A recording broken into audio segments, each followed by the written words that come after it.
여기 이제 제 집이에요. 함부로 들어오지 마세요. 며느리의 목소리가 전화기 너머로 들려왔습니다. 저는 현관문 앞에 서 있었어요. 분명 제 집이었습니다. 40억짜리 아파트, 제가 평생 피땀 흘려 지킨 집이었어요. 그런데 비밀번호가 바뀌어 있었습니다. 삐빅, 삐빅. 경고음만 울렸어요. 아들에게 전화했지만 받지 않았습니다. 17번을 걸었어요. 다리에 힘이 풀려 복도 바닥에 주저앉았습니다.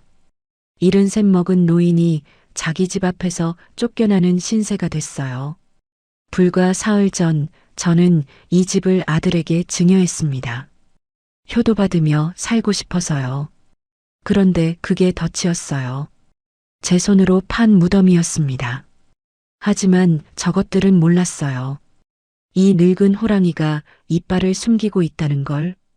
사연 시작 전 구독과 좋아요를 눌러주시고 어디서 듣고 계신지 댓글 남겨주시면 그곳에 행운이 가득하시기를 바라겠습니다. 새벽 3시 30년 된 금성사 알람 시계가 따르릉 울렸습니다. 벨소리마저 늙어서 끝이 갈라지곤 했죠. 저는 이불 속에서 한참을 뒤척이다 겨우 눈을 떴어요. 관절마디가 쑤시고 허리가 뻣뻣했습니다. 손가락 마디마디가 퉁퉁 부어서 주먹을 쥐는 것도 힘들었어요. 천장을 올려다보며 중얼거렸습니다. 오늘도 살아서 눈 떴구나. 73 먹은 노인네가 새벽마다 하는 인사치고는 씁쓸했지만 어쩌겠어요. 이게 제 일상이니까요. 세수를 대충 하고 낡은 몸빼 바지를 입었습니다. 거울 속 얼굴은 주름투성이에 기미까지 가득했어요. 예전엔 동네에서 미인 소리도 들었건만 세월 앞에 장사 없다더니 꼭 맞는 말이었습니다. 고무대야에 물 받아 머리카락을 쓸어 넘기고 구멍난 운동화 끈을 질끈 묶었습니다. 새벽 시장은 언제나 시끌벅적했어요. 생선 비린내와 채소 흙냄새가 뒤섞인 그 공기가 저는 좋았습니다. 트럭에서 막 내린 싱싱한 콩나물 좌판 앞에 섰어요. 아줌마, 이거 500원만 깎아줘요. 아이고, 옥분이 언니. 돈도 많은 양반이 더 지독해. 생선가게 아주머니가 옆에서 핀잔을 줬습니다. 저는 능청스럽게 받아쳤죠. 아껴야 잘 사는 거야. 부자가 왜 부자겠어. 500원 깎은 콩나물 봉지를 들고 시장 골목을 빠져나왔습니다. 허리 굽은 할머니들 틈에 섞여 5,000원짜리 국밥 한 그릇을 후루룩 비웠어요.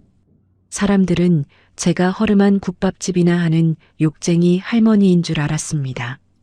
아무도 몰랐어요. 이 몸빼 바지 입은 노인네 통장에 숫자가 몇 개나 찍혀 있는지 말이에요. 시장을 벗어나자마자 택시를 잡아타고 강남의 한 은행으로 향했습니다. 지하 주차장에서 내려 엘리베이터를 탔죠. 문이 열리자 양복 입은 지점장이 허리를 90도로 꺾으며 인사했습니다. 어서 오십시오, 장 회장님. 회장이라니요. 거창한 직함이지만 뭐 틀린 말은 아니었습니다. 옥분내 곰탕이라는 가게 하나로 연 매출 100억을 찍는 여자, 그게 접니다.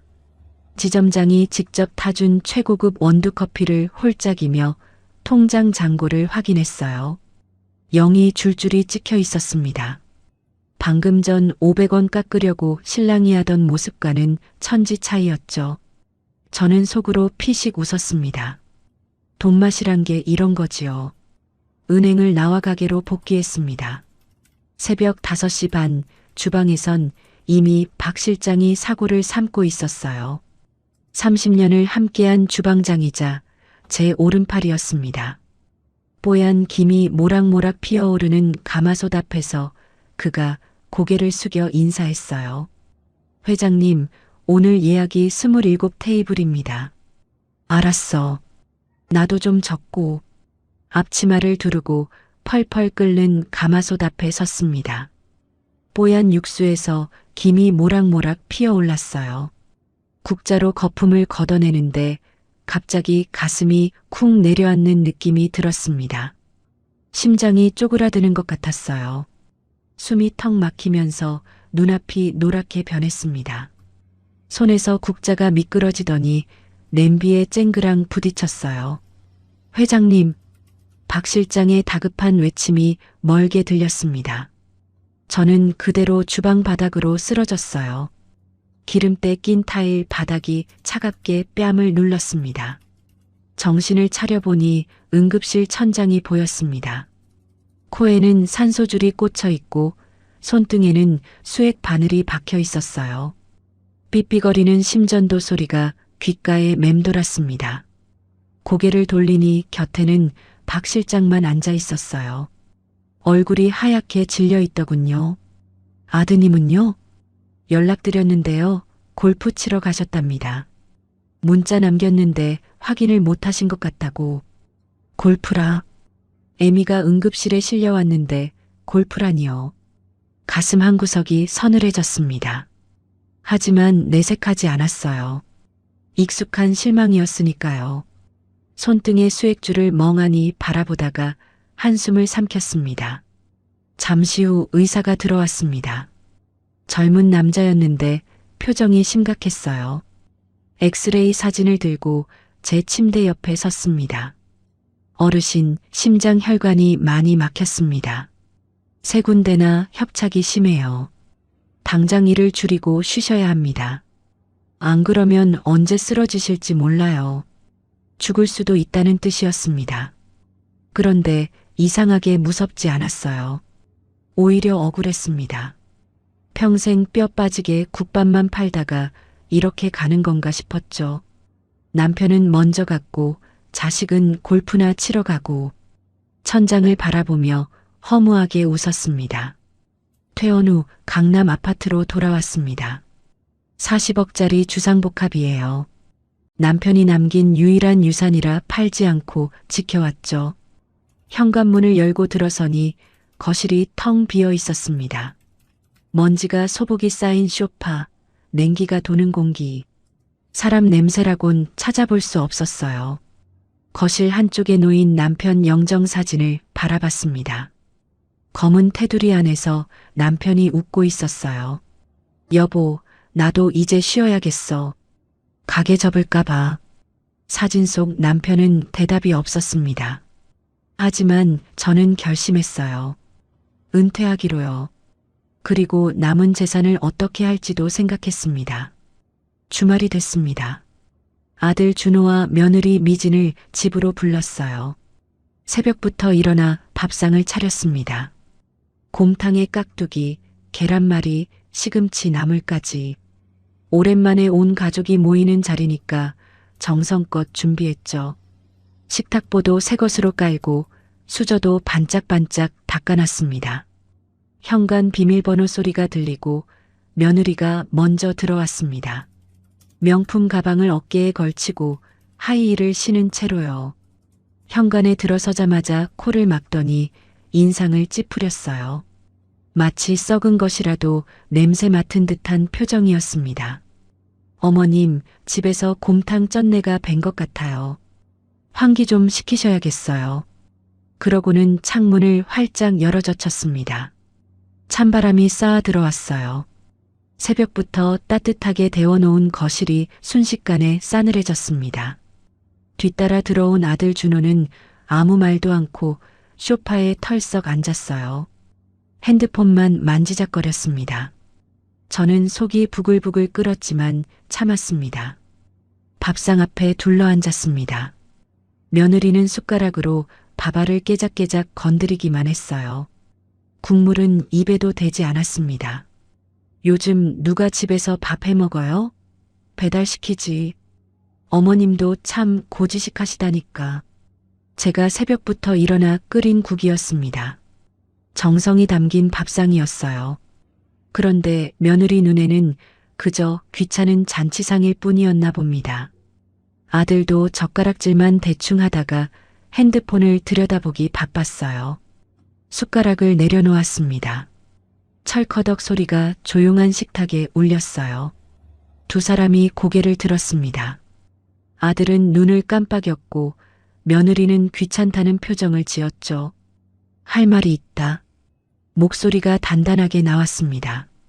며느리가 핸드폰을 내려놓았어요. 나 가게 정리하고 은퇴한다. 그리고 이 집 너희한테 사전 증여할 거야. 순간 며느리의 표정이 바뀌었습니다. 경멸하던 눈빛이 순식간에 반짝반짝 빛났어요. 입꼬리가 슬며시 올라갔습니다. 소름이 돋았습니다. 사람 얼굴이 저렇게 빨리 변할 수 있다니요. 마치 스위치를 켠 것처럼 180도 달라졌어요. 아들이 벌떡 일어났습니다. 의자가 뒤로 밀리며 끼익 소리를 냈어요. 진짜요? 엄마 최고. 역시 우리 엄마야. 덩실덩실 춤까지 추었습니다. 43 먹은 아들이 40억 앞에서 어린애처럼 좋아하는 꼴이 한심했어요. 배가 불러서 그런가, 세상 물정을 몰라서 그런가, 씁쓸함이 목구멍까지 차올랐습니다. 조건이 있다. 제 말에 두 사람의 동작이 멈췄습니다. 며느리의 눈이 가늘어졌어요. 내가 죽을 때까지 안방은 내가 쓴다. 그리고 아침 저녁은 꼭 같이 먹어야 한다. 사람 냄새 맡으며 살고 싶어서 그래. 며느리의 눈이 잠깐 흔들렸습니다. 머릿속에서 계산기를 두드리는 게 눈에 보이는 것 같았어요.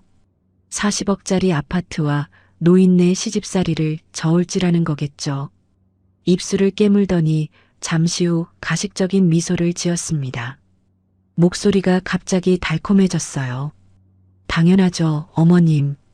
모시는 게 제 평생 꿈이었어요. 제가 맛있는 것도 많이 해드릴게요. 평생 꿈이라니요. 지금까지 명절에도 얼굴 한 번 안 비추던 사람이 무슨 꿈을 꾸었다는 건지. 하지만 저는 고개만 끄덕였습니다. 마지막으로 한번 믿어보기로 했으니까요. 그날 밤이었습니다. 잠이 오지 않아 물을 마시러 나왔어요. 거실로 가는 복도에서 발걸음을 멈췄습니다.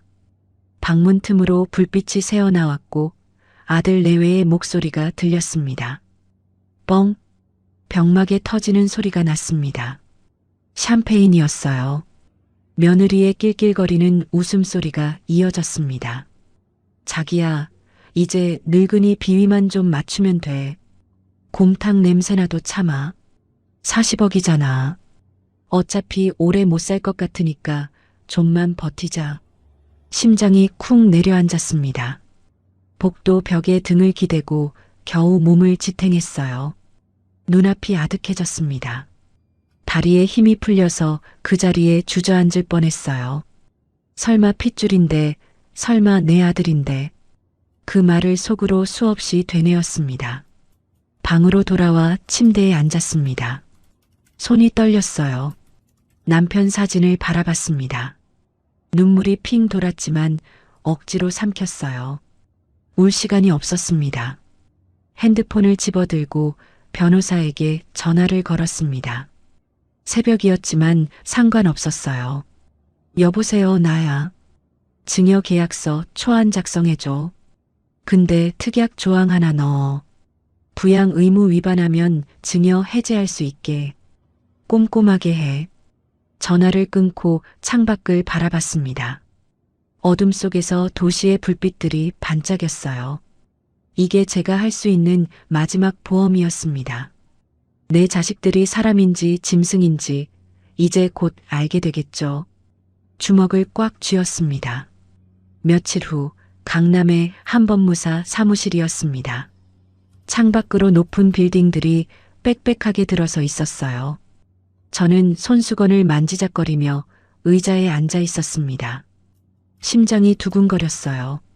내 전 재산을 자식에게 넘기는 서류에 도장을 찍으러 온 거니까요. 떨리지 않을 수가 없었습니다. 손바닥에 땀이 배어 손수건이 축축하게 젖었어요. 반면 아들 내외는 들떠 있었어요. 며느리 미지는 연신 다리를 떨면서 시계를 쳐다봤고 아들 준호는 인감도장을 손바닥 위에서 이리저리 굴리며 콧노래까지 흥얼거렸습니다. 마치 복권에 당첨된 사람들 같았어요. 40억짜리 아파트가 공짜로 굴러들어오는 날이니 그럴 만도 했겠죠. 저는 그 모습을 슬쩍 곁눈질하며 입맛을 다셨습니다. 가슴 한켠이 싸늘해지는 느낌이었어요.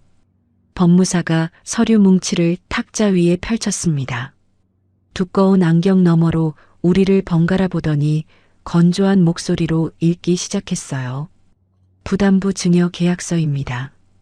제1조 증여자 장옥부는 수증자 강준호에게 서울시 강남구 소재 주상복합 아파트를 증여한다.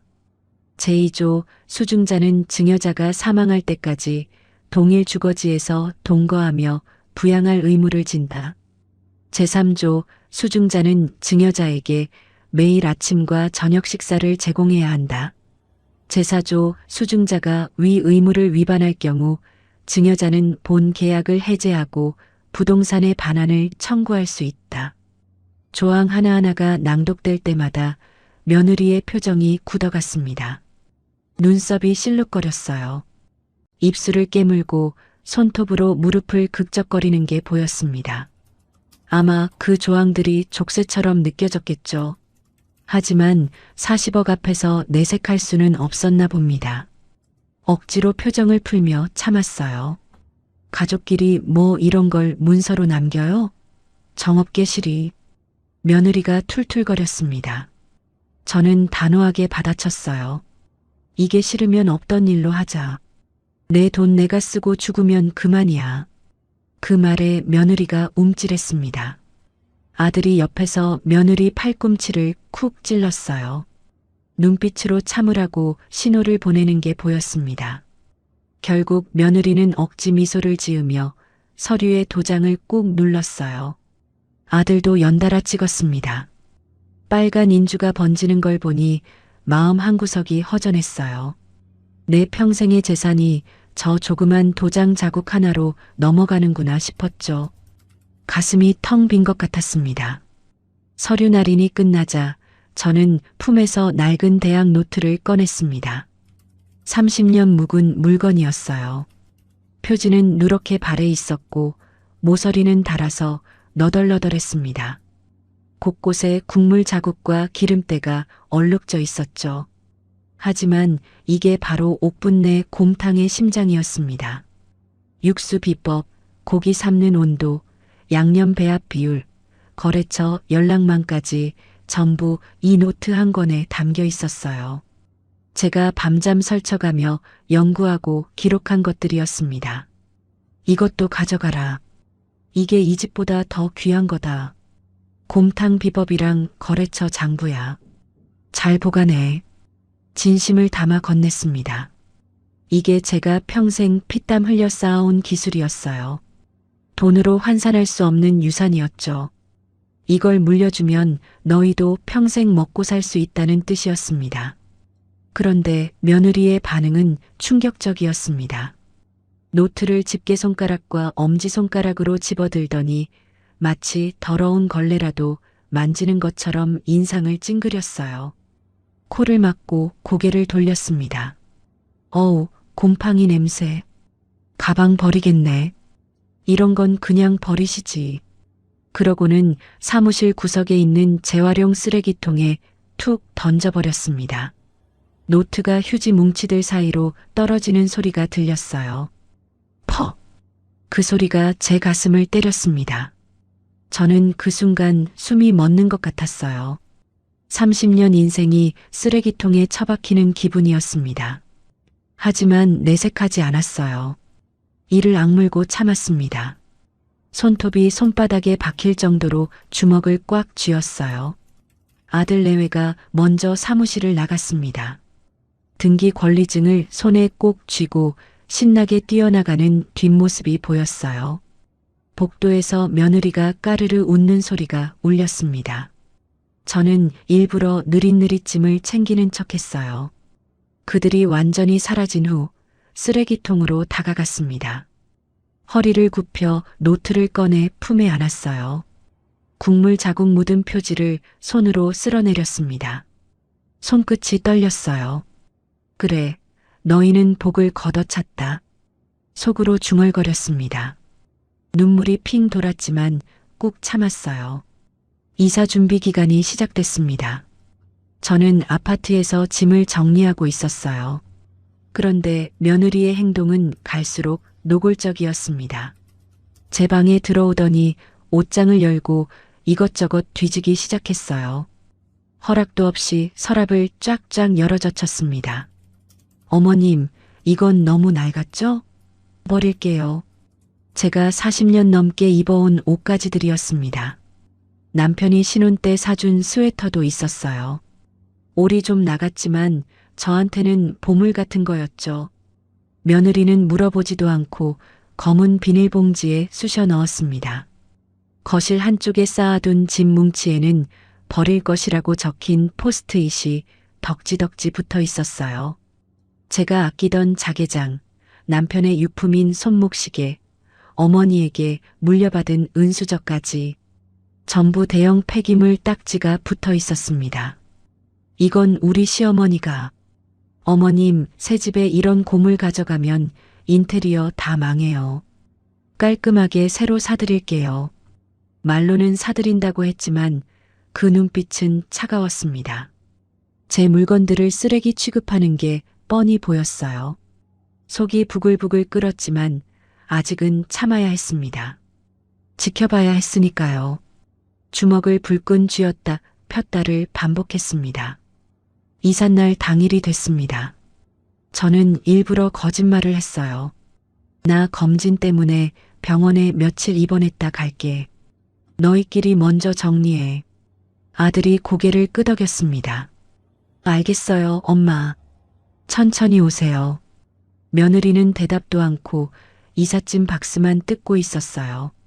저는 작은 가방 하나만 들고 집을 나섰습니다.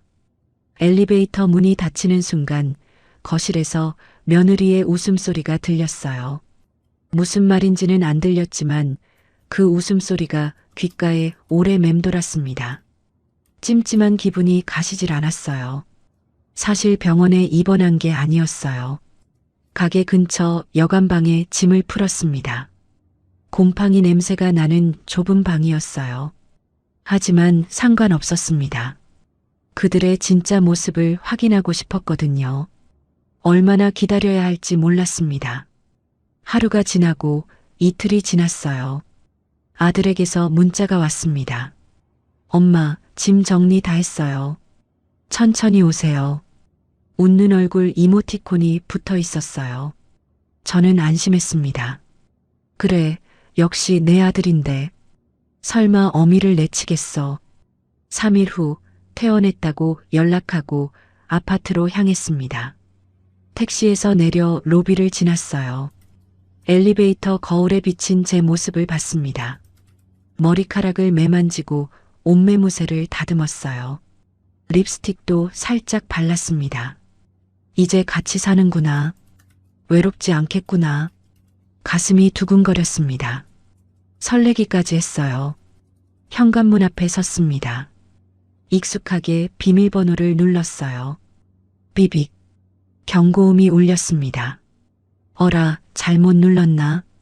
다시 천천히 눌러봤어요. 비빅. 또 경고음이었습니다. 등줄기에 식은땀이 흘렀어요. 손가락이 떨리기 시작했습니다. 설마. 초인종을 눌렀습니다. 안에서 인기척이 났어요. 발소리가 가까워지더니 인터폰 화면이 켜졌습니다. 제 얼굴이 화면에 비쳤어요. 그런데 순간 화면이 까맣게 꺼졌습니다. 아무 소리도 없었어요. 정적만 흘렀습니다. 심장이 쿵쾅쿵쾅 뛰었어요. 준호야, 문 열어. 소리쳤습니다. 대답이 없었어요. 떨리는 손으로 핸드폰을 꺼내 아들에게 전화를 걸었습니다. 신호음이 가다가 끊어졌어요. 다시 걸었습니다. 또 끊어졌어요. 세 번째도 마찬가지였습니다. 며느리에게 전화를 걸었습니다. 신호음이 길게 갔어요. 제발. 속으로 빌었습니다. 받아라, 제발. 여보세요? 며느리 목소리가 들렸습니다. 그런데 그 목소리가 너무나 싸늘했어요. 마치 남인 것처럼 차갑고 건조했습니다. 미진아, 나 현관 앞인데 비밀번호가 안 맞아. 뭐가 잘못된 거니? 잠시 침묵이 흘렀습니다. 한숨 쉬는 소리가 들렸어요. 그리고 며느리가 말했습니다. 어머님, 아직 눈치가 없으시네요. 비번 바꿨어요. 뭐라고? 곰탕 냄새나는 노인네랑 그 좋은 집에서 어떻게 살아요? 경기도 요양원으로 짐 다 보냈으니까 그리로 가세요. 주소 문자로 찍어드릴게요. 귀를 의심했습니다. 뭐라고요? 요양원이요? 머릿속이 하얘졌어요. 너희가 사람이야? 문 열어. 당장 문 열으라고. 소리쳤지만 전화는 이미 끊어져 있었어요. 뚜뚜뚜. 단절음만 귓가에 울렸습니다. 다리에 힘이 풀렸습니다. 복도 바닥에 주저앉았어요. 믿었던 도끼에 발등을 찍힌 기분이었습니다. 아니, 도끼가 아니라 내 손으로 키운 자식이었죠. 그 자식이 애미 가슴에 칼을 꽂았습니다. 숨을 쉴 수가 없었어요. 지나가던 이웃 주민이 쳐다봤어요. 어머, 저 할머니 왜 저래? 쯧쯧, 무슨 일이래? 수군거리는 소리가 들렸습니다. 창피했어요. 비참했습니다. 눈물이 볼을 타고 흘러내렸어요. 40억짜리 복도 바닥에 주저앉아 우는 신세가 되다니. 이게 뭔가 싶었습니다. 하지만 그 눈물은 오래가지 않았습니다. 저는 손등으로 눈물을 닦아냈어요. 지팡이를 짚고 천천히 일어섰습니다. 이를 악물었어요. 핸드폰을 꺼내 박 실장에게 전화를 걸었습니다. 박 실장, 나야. 전쟁 준비해. 변호사 불러놔. 내 새끼들 내가 직접 잡는다. 목소리가 떨리지 않았습니다. 분노가 슬픔을 집어삼켰어요. 이제 울 시간은 끝났습니다. 복수할 시간이었죠. 가게 근처 뒷골목에 허름한 여관방이었습니다. 벽지는 곰팡이가 피어 군데군데 얼룩져 있었고 천장 구석에는 거미줄이 쳐져 있었어요.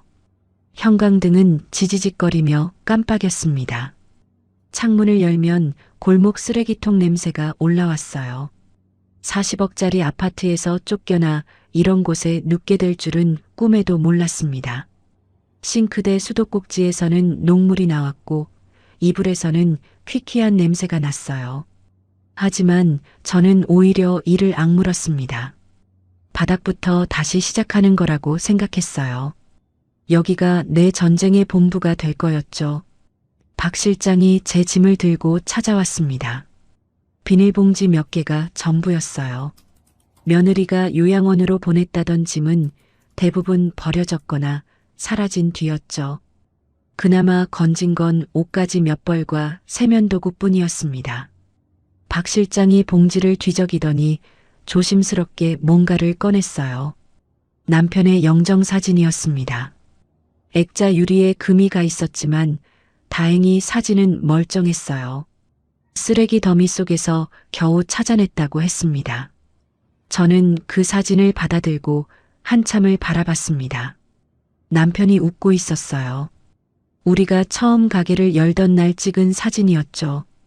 그때는 평짜리 좁은 가게였는데 남편이 그렇게 좋아했었어요. 눈물이 핑 돌았지만 꾹 참았습니다. 사진을 낡은 탁자 위에 세워놓고 두 손을 모았어요. 여보, 나 좀 도와줘. 자식 농사 망친 죄 내가 씻을게. 속으로 빌었습니다. 이제부터 전쟁이었어요. 다음 날 아침 박 실장이 변호사를 데려왔습니다. 증여 전문이라고 했어요. 40 중반쯤 되어 보이는 여자 변호사였는데 눈빛이 날카로웠습니다. 정장을 빳빳하게 차려입고 서류 가방을 들고 있었어요. 좁은 여관방에 들어서더니 주위를 둘러보고는 미간을 찌푸렸지만 내색하지 않고 자리에 앉았습니다. 저는 그동안 있었던 일을 처음부터 끝까지 설명했어요. 효도 계약서 이야기, 비밀번호가 바뀐 이야기, 요양원으로 쫓겨날 뻔한 이야기까지 말하다 보니 목소리가 떨렸습니다. 변호사는 고개를 끄덕이며 메모를 했어요. 펜 움직임이 빨랐습니다. 충분합니다. 부담부 증여 계약의 조건 불이행이 명백해요. 증여 해제 소송을 제기하고 동시에 아파트의 처분 금지 가처분 신청을 넣겠습니다. 처분 금지 가처분이 뭐예요? 쉽게 말해서 아드님 내외가 그 아파트를 팔거나 담보로 대출받는 걸 막는 겁니다. 등기부등본에 빨간 줄이 그어지는 거죠. 꼼짝 못하게 묶어버리는 거예요. 저는 고개를 끄덕였습니다.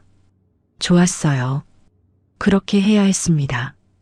변호사 비용이 얼마냐고 물으니 착수금만 5천만 원이라고 했어요. 비쌌지만 상관없었습니다. 돈은 썩어나게 많았으니까요. 저는 수표책을 꺼내 금액을 적어 건넸습니다. 펜을 쥔 손에 힘을 줬어요. 저것들 말려 죽이는데 다 쓸 겁니다. 아끼지 마세요. 변호사가 미소를 지었어요. 자신감 있는 표정이었습니다. 며칠 후 가처분 결정이 떨어졌습니다. 아파트 등기부등본의 처분 금지 가처분이 기재됐어요. 박 실장이 등기부등본 사본을 가져왔을 때 저는 그 종이를 한참 들여다봤습니다. 빨간 글씨가 선명하게 찍혀 있었어요. 속이 조금 시원해졌습니다. 이제 저것들이 어떻게 나오나 두고 보자 싶었죠. 반응은 금방 왔습니다. 그날 저녁부터 제 핸드폰에 부재중 전화가 쏟아지기 시작했어요. 아들 번호로 17통, 며느리 번호로 32통, 문자도 빗발쳤습니다. 처음에는 어머님 통화 좀 해요라는 식이었는데 점점 노망났어요.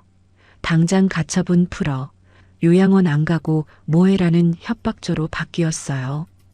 욕설이 섞인 문자도 있었습니다.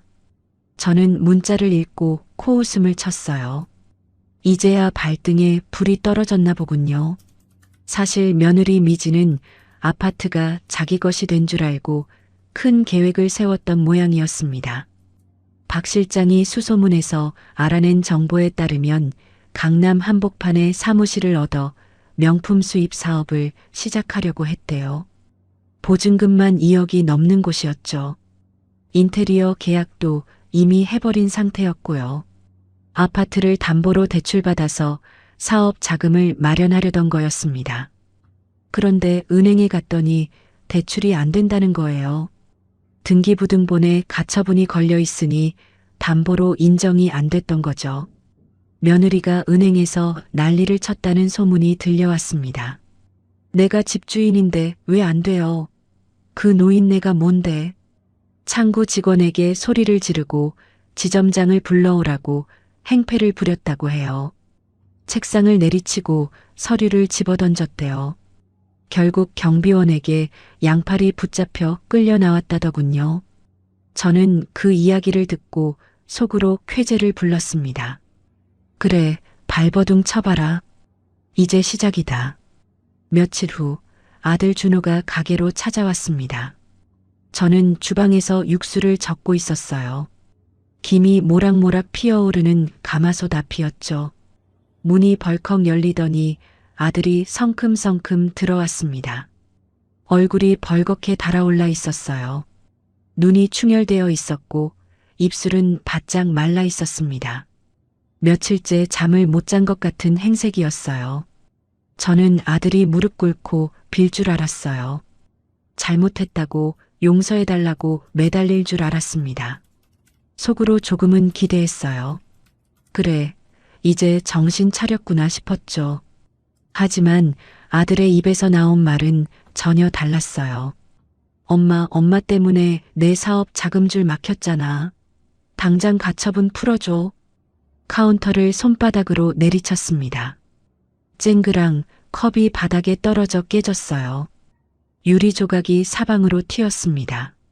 손님들이 깜짝 놀라 쳐다봤어요. 숟가락을 든 채로 얼어붙은 사람도 있었죠. 저는 국자를 내려놓고 천천히 아들에게 다가갔어요. 심장이 쿵쾅거렸지만 표정은 차갑게 굳혔습니다. 앞치마를 천천히 풀어 카운터 위에 올려놓았어요. 너 지금 뭐라고 했어? 들은 대로야. 가처분 풀으라고. 아들이 악을 썼습니다. 저는 아들의 멱살을 잡았어요. 셔츠 깃이 손에 구겨졌습니다. 43 먹은 아들이었지만 저도 한때 시장통에서 잔뼈가 굵은 사람이었어요. 생선 좌판 앞에서 손님들과 몸싸움도 해봤고 깡패들한테 자릿세 안 낸다고 멱살 잡힌 적도 있었죠. 그대로 가게 밖으로 질질 끌고 나갔어요. 엄마, 뭐 하는 거야? 내 아들 준호는 죽었어. 넌 그냥 내 재산 노리는 도둑놈이야. 그렇게 말하고 바닥에 내동댕이 쳤습니다. 아들이 엉덩방아를 찌우며 나뒹굴었어요. 양복 바지에 흙먼지가 묻었습니다. 지나가던 행인들이 발걸음을 멈추고 쳐다봤어요. 웅성거리는 소리가 들렸습니다. 아들은 바지에 묻은 흙을 털며 벌떡 일어났어요. 눈에 도끼가 서려 있었습니다. 이가 갈리는 소리가 들릴 것 같았어요. 두고 봐. 후회할 거야. 그 말을 남기고 가버렸습니다. 뒷모습이 골목 끝으로 사라질 때까지 저는 서서 지켜봤어요. 다리가 후들거렸습니다. 가게 안으로 돌아와 의자에 털썩 앉았어요. 손이 떨렸습니다. 내 배 아파 낳은 자식이 저렇게까지 변했구나 싶으니 눈앞이 캄캄했어요. 하지만 물러설 수는 없었습니다. 그 다음 날, 이번에는 며느리가 찾아왔습니다. 혼자가 아니었어요. 점심시간이라 손님이 바글바글한 때였죠. 가게 안이 꽉 찬 상태였어요. 며느리가 가게 한복판에 서더니 갑자기 대성통곡을 시작했습니다. 어머니, 왜 이러세요? 저희가 뭘 잘못했다고 우리 애들 아빠 사업 망하게 하시려고요? 눈물을 쏙 빼며 울었어요. 바닥에 주저앉아 치마를 쥐어뜯었습니다. 처음 보는 사람이라면 진짜 억울해서 우는 줄 알았을 겁니다. 연기가 수준급이었어요. 손님들이 웅성거리기 시작했어요. 저 할머니 뭐야? 며느리한테 뭔 짓을 했길래. 수군거리는 소리가 들렸습니다. 몇몇 손님은 젓가락을 내려놓고 쳐다봤어요. 저는 주방으로 들어갔어요. 굵은 소금이 담긴 바가지를 집어들고 나왔습니다. 그리고 며느리 얼굴을 향해 확 뿌려버렸어요. 하얀 소금 알갱이가 사방으로 흩날렸습니다. 재수없게 어디서 곡소리야. 썩 꺼져. 며느리가 깜짝 놀라 뒤로 물러섰어요. 얼굴에 묻은 소금을 털어내며 눈을 부라렸습니다. 화장이 번져서 눈밑이 까맣게 얼룩졌어요. 하지만 더 이상 쇼를 할 수는 없었죠. 손님 몇 명이 박수를 치며 웃었거든요. 할머니 시원하시다. 사이다. 며느리는 이를 갈며 가게를 나갔습니다. 유리문이 쾅 닫혔어요. 저는 빗자루를 들고 바닥에 흩어진 소금을 쓸었습니다. 손이 떨렸지만 입가에는 미소가 번졌어요. 한 달 후 법원에서 첫 조정 기일이 잡혔습니다.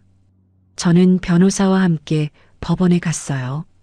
정장 대신 깔끔한 한복을 입었습니다. 조정실 안에는 아들 내외와 그쪽 변호사가 앉아 있었어요. 며느리는 다소곳한 표정을 짓고 있었습니다. 완전히 딴 사람 같았죠. 단정한 원피스에 화장도 연하게 했어요. 가게에서 날뛰던 모습은 온데간데 없었습니다. 조정위원 앞에서 며느리가 입을 열었습니다. 저희는 정말 어머님을 모시려고 했어요. 그런데 어머님이 갑자기 화를 내시면서 집을 나가셨어요. 저희도 당황했습니다. 오해가 있으신 것 같아요. 능청스럽게 거짓말을 늘어놓았습니다. 눈을 깜빡이며 억울한 표정까지 지었어요. 손수건으로 눈가를 찢기도 했죠. 조정위원이 고개를 갸웃거렸습니다. 잠시 저를 의심하는 눈빛이었어요. 저는 말없이 핸드폰을 꺼냈어요. 변호사가 미리 준비한 녹음 파일이었습니다. 현관문 앞에서 며느리와 통화할 때 녹음해둔 거였죠. 재생 버튼을 눌렀어요. 곰탕 냄새나는 노인네랑 그 좋은 집에서 어떻게 살아요. 경기도 요양원으로 짐 다 보냈으니까 그리로 가세요. 며느리의 목소리가 조정실 안에 울려 퍼졌습니다. 싸늘하고 차가운 그 목소리가 벽에 부딪혀 메아리 쳤어요. 며느리의 얼굴이 순식간에 흑빛으로 변했습니다. 입이 벌어졌다 닫혔다를 반복했어요. 손에 쥔 손수건이 바닥에 떨어졌습니다. 아들도 고개를 푹 숙였어요. 조정위원들이 경악한 표정으로 서로를 바라봤습니다. 조정은 결렬됐습니다. 합의점을 찾을 수 없다는 결론이었죠. 이제 본격적인 소송전이 시작되는 거였습니다. 법원을 나서며 변호사가 말했어요. 잘하셨어요. 이 녹음이면 승소 가능성이 높습니다. 저는 고개를 끄덕였습니다. 하지만 마음이 편하지는 않았어요. 내 자식을 법정에 세우는 어미의 심정은 지옥 같았습니다. 법원 계단을 내려오는데 다리가 후들거렸어요. 그래도 멈출 수는 없었습니다. 이미 돌이킬 수 없는 강을 건넜으니까요. 조정이 결렬된 후 두어 달이 흘렀습니다. 아들 내외의 상황은 급격히 나빠지고 있었어요. 박 실장이 여기저기 수소문해서 알아낸 정보들이었죠. 며느리가 야심차게 시작한 명품 수입 사업은 첫 달부터 삐걱거렸습니다. 해외에서 들여온 가방과 시계들이 창고에 쌓여갔어요. 팔리지 않았거든요. 물건 대금을 제때 못 줘서 거래처에서 납품을 끊었고 강남 사무실 임대료는 석 달째 밀려 있었어요. 건물주에게서 내용 증명이 날아왔다더군요. 보증금에서 밀린 임대료를 까겠다는 통보였습니다. 아파트는 가처분이 걸려 있으니 팔 수도 담보로 잡을 수도 없었어요. 사면초가였죠. 며느리는 결국 사채에 손을 댔습니다. 처음에는 500만 원, 그 다음에는 1000만 원, 그 다음에는 3000만 원. 이자가 눈덩이처럼 불어났죠. 월 이자만 수백만 원이었어요. 독촉 전화가 하루에 수십 통씩 왔고 험상궂은 남자들이 사무실 앞을 서성거리기 시작했대요. 한 번은 사무실 유리창에 빨간 페인트가 뿌려지기도 했다고 합니다. 어느 날 밤 아들 내외가 아파트 거실에서 머리를 맞대고 모의를 했습니다. 박 실장이 아파트 경비원을 통해 들은 이야기였어요. 거실 불이 새벽 2시까지 켜져 있었대요. 며느리가 먼저 입을 열었다고 합니다. 여보, 시어머니 가게 건물 있잖아. 그거라도 팔면 당장 급한 불은 끌 수 있어. 그 낡은 건물이 얼마나 한다고. 30년 된 건물인데. 바보야, 건물이 중요한 게 아니라 땅이 중요하지. 강남 땅이잖아. 헐값에라도 넘기면 몇 억은 되지 않겠어? 아들이 고개를 저었대요. 근데 그 건물 명의가 엄마 앞으로 되어 있잖아. 어떻게 팔아? 며느리가 희죽 웃었다고 합니다. 시어머니 인감 위조하면 돼. 어차피 치매 걸린 노인네라고 하면 누가 의심해. 서류만 잘 꾸미면 돼. 아들이 한참을 망설이다가 결국 고개를 끄덕였다고 해요. 제 인감을 위조해서 가게 건물을 팔아넘기려는 계획이었습니다. 저는 그 이야기를 듣고 씁쓸하게 웃었어요. 참, 내 자식들이 저 지경까지 됐구나 싶었죠. 서글펐지만 동시에 분노가 치밀었습니다. 며칠 후 아들 내외가 가게 근처 부동산 중개소를 찾아갔습니다. 저는 박 실장에게 미리 연락을 받고 맞은편 카페에 앉아 지켜보고 있었어요. 커피잔을 손에 쥐고 유리창 너머로 그들의 모습을 관찰했습니다. 중개업자와 뭔가 이야기를 나누더니 갑자기 아들의 얼굴이 굳어졌어요. 눈이 휘둥그레졌습니다. 며느리가 손을 휘휘 저으며 뭐라고 소리치는 게 보였어요. 중개업자는 어깨를 으쓱하며 손사래를 쳤습니다. 나중에 중개업자에게 직접 물어봤더니 이런 대화가 오갔다고 합니다. 저기 옥분내 곰탕 건물 시세 좀 알려주세요.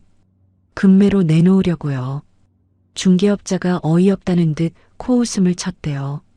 거기요? 손님들 자다가 봉창 두드리시네. 그 건물 이미 대기업이랑 계약 다 끝났어요. 3개월 전 일이에요. 네. 무슨 소리예요? 우리가 처음 듣는 얘긴데. 그 건물주 할머니가 직접 계약하셨어요. 큰 식품회사에서 브랜드째 사갔습니다. 건물이고 땅이고 레시피고 전부 다요. 동네방네 소문났는데 모르셨어요? 아들이 다급하게 물었습니다. 목소리가 떨렸대요. 그래서 얼마예요? 얼마에 팔렸냐고요? 중개업자가 손가락 2개를 펴보였대요. 검지와 중지를 세워서요. 200억. 현금 박치기로요. 이 동네에서 난리 났었어요. 국밥 장사로 200억이라니 다들 믿지를 못했죠. 아들과 며느리의 입이 떡 벌어졌다고 합니다. 200억이라니요. 그 낡아 빠진 국밥집이 200억이라고요. 며느리 얼굴이 흙빛으로 변했대요. 다리에 힘이 풀려 옆에 있던 의자에 털썩 주저앉았다고 합니다. 아들은 벽에 기대어 한참을 멍하니 서 있었대요. 사실 저는 1년 전부터 대기업 식품회사와 비밀리에 협상을 해왔어요. 옥분내 곰탕 브랜드, 레시피 기술, 그리고 가게 부지까지 통째로 넘기는 계약이었죠. 그 더러운 장부라며 며느리가 쓰레기통에 버렸던 그 낡은 노트, 그게 바로 200억짜리 핵심 기술이었습니다. 30년간 밤잠 설쳐가며 연구하고 기록한 육수 비법, 고기 숙성 방법, 양념 배합 비율. 어느 대기업도 흉내낼 수 없는 노하우였어요. 그들이 탐낼 만한 가치가 충분했던 거죠. 저는 카페에서 일어나 여관방으로 돌아왔습니다. 그리고 방송국에 전화를 걸었어요. 며칠 전부터 인터뷰 요청이 들어와 있었거든요. 국밥 한 그릇으로 100억대 자산가가 된 할머니 이야기를 다루고 싶다고 했었죠. 저는 그 요청을 수락했습니다. 이제 마지막 한 방을 날릴 때가 됐어요. 인터뷰 날이 됐습니다. 저는 평소에 몸빼 바지 대신 말끔한 감색 정장을 입었어요. 오랜만에 꺼낸 옷이었습니다. 미용실에 가서 파마도 새로 하고 머리도 단정하게 손질했어요. 귀걸이도 달았습니다. 남편이 결혼 20주년에 선물해준 진주 귀걸이였죠. 거울을 보니 낯선 사람 같았어요. 하지만 오늘은 일해야 했습니다. 전 국민 앞에 서는 날이니까요. 저녁 9시 뉴스 메인 코너였습니다. 방송국 스튜디오는 생각보다 작고 추웠어요. 카메라 앞에 앉으니 조명이 눈부셨습니다. 땀이 날 것 같았지만 손수건으로 꾹 눌러 닦았어요. 심장이 두근거렸지만 표정은 담담하게 유지했습니다. 앵커가 질문을 던졌어요. 장옥분 회장님, 평생 모으신 자산을 기부하신다고요? 저는 고개를 끄덕였습니다. 카메라를 똑바로 바라봤어요. 네, 평생 국밥 팔아번 돈 200억 원입니다. 전액사회에 환원하고 독거노인 지원재단을 설립하겠습니다. 앵커의 눈이 커졌어요. 스튜디오가 술렁였습니다. PD가 손짓으로 뭔가 신호를 보냈어요.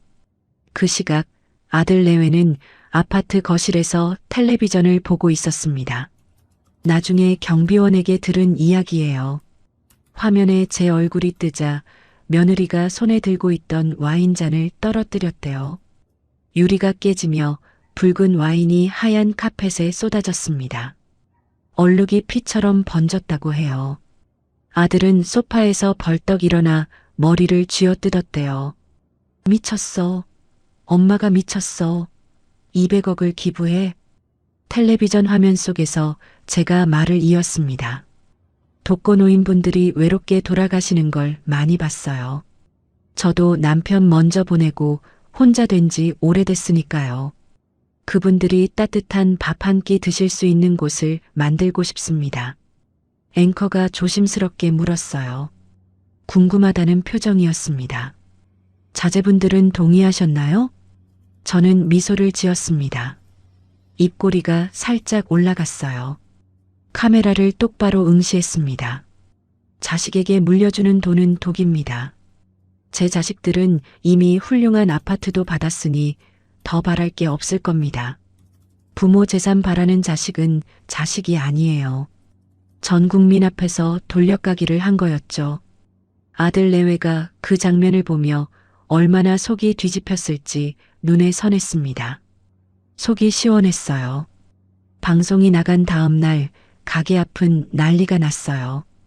화환이 줄지어 들어왔습니다. 참된 부자 장옥분 존경합니다.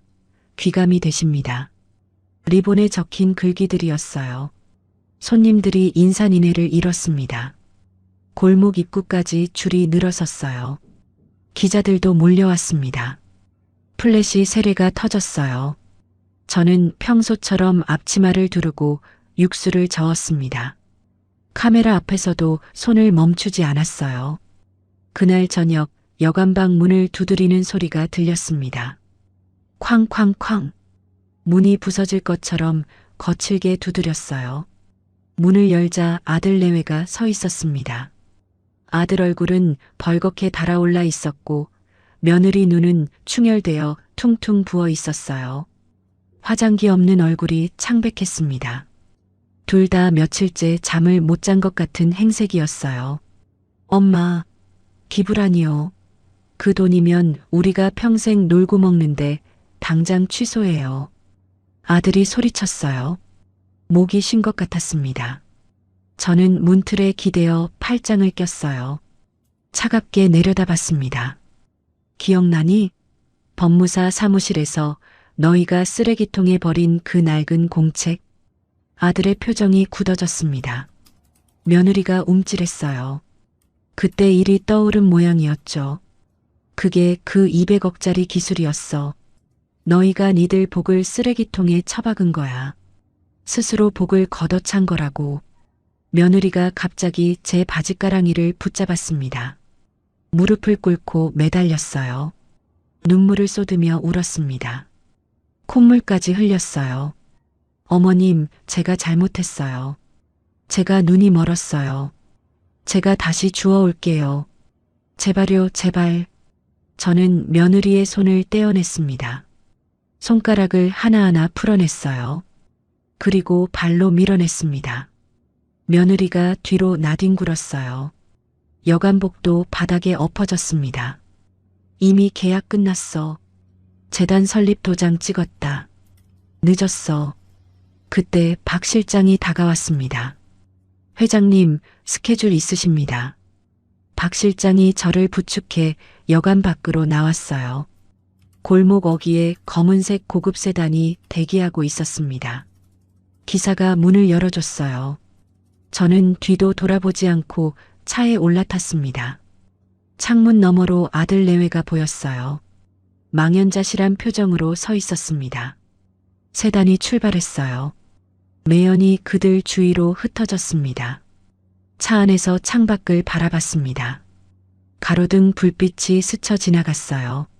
속이 후련해야 하는데 이상하게 씁쓸했습니다. 코끝이 시큰했어요.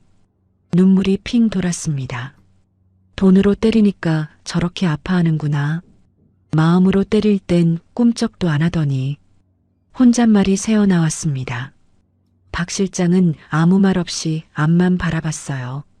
저는 창밖으로 고개를 돌리고 눈물을 삼켰습니다.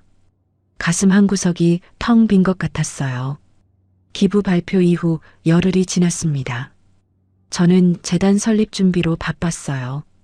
변호사, 회계사, 세무사를 만나 서류를 검토하고 도장을 찍었습니다. 회의가 하루에 서너 번씩 잡혔어요. 독거노인 무료 급식소를 전국에 10곳 세울 계획이었습니다. 첫 번째 급식소는 제가 직접 운영하기로 했어요. 메뉴도 정하고 식재료 납품업체도 알아보고 자원봉사자 모집 공고도 냈습니다. 바쁘게 돌아가는 일정 속에서도 마음은 한결 가벼웠어요. 드디어 의미 있는 일을 하는구나 싶었죠. 그런데 그날 아침 박 실장이 급하게 달려왔습니다. 얼굴이 하얗게 질려 있었어요. 숨을 헐떡이며 주방 문을 밀고 들어왔습니다. 손에 태블릿을 들고 있었는데 화면에는 인터넷 뉴스 기사가 떠 있었어요. 회장님, 이것 좀 보세요. 큰일 났습니다. 기사 제목이 눈에 들어왔습니다. 200억 기부 미담에 추악한 이면, 치매 노모 재산 가로챈 불효자 BS 자식 버린 무정한 어미. 심장이 철렁 내려앉았어요. 손가락으로 화면을 스크롤하며 기사를 읽어 내려갔습니다. 기사 내용은 충격적이었어요. 익명의 제보자가 나섰다고 했습니다. 제보 내용은 이랬어요. 장옥분 씨는 치매 증상이 있으며 아들 내외가 정성껏 모시려 했으나 본인이 집을 나갔다. 기부 결정도 치매로 인한 판단력 저하 상태에서 이루어진 것이다. 재산을 노린 주변인들이 노인을 꼬드겨 가족과 이간질시켰다. 노인학대 의심 사례로 수사가 필요하다. 기사에는 사진도 첨부되어 있었습니다. 제가 여관방에서 나오는 모습이었어요. 허름한 옷차림에 흐트러진 머리카락, 눈이 풀려 있고 발걸음이 비틀거리는 것처럼 찍혀 있었습니다. 마치 정신이 온전치 못한 노인처럼 보이게 편집된 거였어요. 언제 찍은 건지 기억도 나지 않았습니다. 분명 몰래 찍은 거였죠. 손이 떨렸습니다. 태블릿을 쥔 손가락에 힘이 들어갔어요. 이건 분명 아들 내외의 짓이었습니다. 익명의 제보자라니 누가 봐도 뻔했죠. 저는 이를 악물었습니다. 이렇게 나오겠다는 거구나. 그날부터 상황이 급변했습니다. 기자들이 가게 앞에 진을 쳤어요. 아침부터 저녁까지 카메라가 돌아갔습니다. 하지만 분위기가 달랐어요. 예전처럼 응원하는 눈빛이 아니었습니다. 의심과 호기심이 뒤섞인 시선들이었어요. 마치 범죄자를 취재하는 것 같은 분위기였습니다. 사장님, 치매 증상 있으신 거 맞아요? 자제분들이 효도하려 했는데 본인이 거부하신 거라면서요? 기부 결정 누가 시킨 거예요? 뒤에 누가 있는 거 아니에요? 주변인들이 재산 노리고 꼬드긴 거 아니에요? 마이크가 제 얼굴 앞으로 들이밀어졌습니다. 플래시가 터졌어요. 눈이 부셔서 앞이 안 보였습니다. 저는 고개를 숙이고 가게 안으로 들어갔어요. 문을 닫자마자 다리에 힘이 풀려 주저앉았습니다. 억울했어요. 분했습니다. 치매라니요. 내가 치매라니요. 평생 머리 하나로 장사해서 100억을 번 사람이 치매라니요. 며칠 후 법원에서 연락이 왔습니다. 아들 내외가 새로운 소송을 제기했다는 거였어요. 성년후견인 심판 청구. 저를 치매 환자로 몰아 법적으로 무능력자로 만들겠다는 거였습니다. 후견인이 지정되면 제 모든 재산 처분 권한이 후견인에게 넘어갑니다. 계약도 못하고 통장에서 돈도 못 빼고 집도 못 팔아요. 그 후견인을 아들이 맡겠다는 거였죠. 결국 제 돈을 합법적으로 빼앗겠다는 수작이었습니다. 변호사가 심각한 표정으로 말했어요. 미간에 주름이 깊게 패여 있었습니다. 상대 측이 증거를 제출했습니다. 병원 진단서예요. 치매 초기 증상 소견이라고 적혀 있습니다. 뭐라고요? 내가 언제 그런 검사를 받았어요? 나는 그런 거 받은 적 없어요. 아드님이 어르신을 모시고 병원에 다녀온 적 있으시죠? 정기 검진이라고 하셨을 때요. 6개월 전이라고 합니다. 그제야 기억이 났습니다. 6개월 전쯤이었어요. 아들이 갑자기 효도한다며 종합병원 검진을 예약했었죠. 아침 일찍 차로 데리러 와서 병원에 갔습니다. 피검사, 엑스레이, 초음파, 그리고 뇌 검사까지 온종일 걸렸어요. 이상하다 싶었는데 아들이 이제 엄마 건강 챙기려고요라고 해서 그냥 감사하게 받아들였습니다. 그게 함정이었던 거예요. 처음부터 치매 진단서를 받아두려고 꾸민 일이었습니다. 6개월 전부터 계획한 거였어요. 이걸 뒤집으려면 새로운 진단서가 필요합니다. 법원 지정감정기관에서 정밀 검사를 받으셔야 해요. 그래야 상대 측 진단서가 허위라는 걸 증명할 수 있습니다. 저는 고개를 끄덕였습니다. 이를 악물었어요. 좋아, 검사 받아주지. 내 머리가 얼마나 멀쩡한지 똑똑히 보여주마. 2주일 후 법원 지정병원에서 정밀 검사를 받았습니다. 서울대학교 병원 신경정신과였어요. 아침 9시부터 저녁 5시까지 온종일 검사를 받았습니다. 머리에 전극을 붙이고 뇌파를 쟀어요. 차가운 젤이 두피에 닿았을 때 소름이 돋았습니다. 숫자 외우기, 그림 맞추기, 단어 연상하기, 도형 따라 그리기, 온갖 테스트를 다 했어요. 심리 상담사와 4시간 동안 대화도 했습니다. 가족관계, 재산 문제, 기부 결정 과정까지 세세하게 물어봤어요. 지치고 피곤했지만 한 문제도 틀리지 않으려고 집중했습니다. 이마에 땀이 송글송글 맺혔어요. 검사 결과가 나오기까지 2주일이 더 걸렸어요. 그 사이에도 언론의 공격은 계속됐습니다. 인터넷에는 저를 비난하는 글이 올라왔어요. 자식 버리고 재산 사회에 뿌리는 나쁜 엄마, 치매 걸려서 판단력 없는 노인을 이용하는 사기꾼들, 불효자식 만든 건 결국 부모 탓. 댓글창은 욕설로 가득했습니다. 읽다 보면 속이 뒤집혔어요. 가게 매출도 반토막이 났어요. 손님들이 눈치를 봤습니다. 수군거리는 소리가 들렸어요. 저 할머니가 그 할머니래, 치매라면서. 저도 모르게 한숨이 나왔어요. 밤마다 잠이 오지 않았습니다. 천장만 바라보다 새벽을 맞았어요. 남편 영정사진을 바라보며 중얼거렸습니다. 여보, 내가 잘하고 있는 거 맞아? 이렇게까지 해야 하는 거야? 사진 속 남편은 대답이 없었습니다. 외로웠어요. 세상에 나 혼자인 것 같았습니다. 그러던 어느 날 뜻밖의 손님이 찾아왔습니다. 가게 문이 열리더니 중년 여성이 들어왔어요. 50대 초반쯤 되어 보였습니다. 단정한 회색 정장 차림에 검은 서류 가방을 들고 있었어요. 명함을 내밀었습니다. 노인인권보호연대 대표라고 적혀 있었어요. 장옥분 회장님이시죠? 저는 노인인권보호단체에서 왔습니다. 저는 경계하는 눈으로 바라봤어요. 또 무슨 함정인가 싶었거든요. 기자인 척하고 접근하는 사람도 있었으니까요. 하지만 그 여성은 진지한 표정으로 말을 이었습니다. 저희가 사건을 조사해 봤습니다. 어르신이 치매라는 증거는 없어요.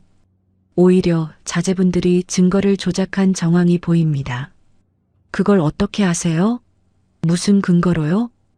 6개월 전 병원 검진 기록을 입수했습니다. 담당 의사가 원래 정상 소견을 냈어요.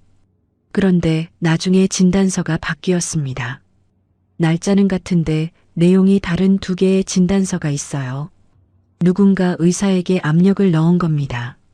저희가 그 의사의 증언을 확보했어요. 심장이 쿵 뛰었습니다. 증거가 있다니요. 저는 떨리는 손으로 그 서류를 받아들었어요. 원본 진단서와 위조된 진단서가 나란히 붙어 있었습니다. 의사의 자필 진술서도 있었어요. 읽어내려가니 눈물이 핑 돌았습니다. 이제 반격할 수 있겠구나 싶었어요. 시민단체 대표가 제 손을 따뜻하게 잡았습니다. 어르신, 저희가 돕겠습니다. 기자회견을 열어요. 진실을 밝히셔야 합니다. 혼자 싸우시면 안 돼요. 저는 고개를 끄덕였습니다. 목이 메어 말이 나오지 않았어요. 그냥 끄덕이기만 했습니다. 눈물이 볼을 타고 흘러내렸어요. 3일 후 기자회견이 열렸습니다. 장소는 프레스센터 대강당이었어요. 수십 명의 기자들이 카메라를 들이대고 있었습니다. 플래시가 연신 터졌어요. 저는 단상 위에 섰습니다. 다리가 후들거렸지만 꿋꿋이 섰어요. 마이크 앞에 서니 심장이 터질 것 같았습니다. 먼저 법원 지정 병원의 정밀 검사 결과를 공개했습니다. 스크린에 결과지가 떴어요. 치매 소견 없음, 인지 기능 정상, 판단력 및 의사결정 능력 온전함. 그 글자들이 스크린에 크게 비쳤을 때 기자들 사이에서 웅성거림이 일었어요. 그 다음 시민단체가 확보한 증거를 공개했습니다. 원본 진단서와 조작된 진단서를 나란히 보여줬어요. 똑같은 날짜, 똑같은 병원, 똑같은 의사 이름. 그런데 내용은 완전히 달랐습니다. 담당 의사의 증언 녹취록도 틀었어요. 환자 아드님이 찾아와서 치매 소견을 넣어달라고 했습니다.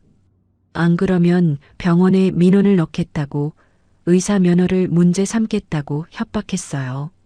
저는 무서워서 압력에 굴복했습니다.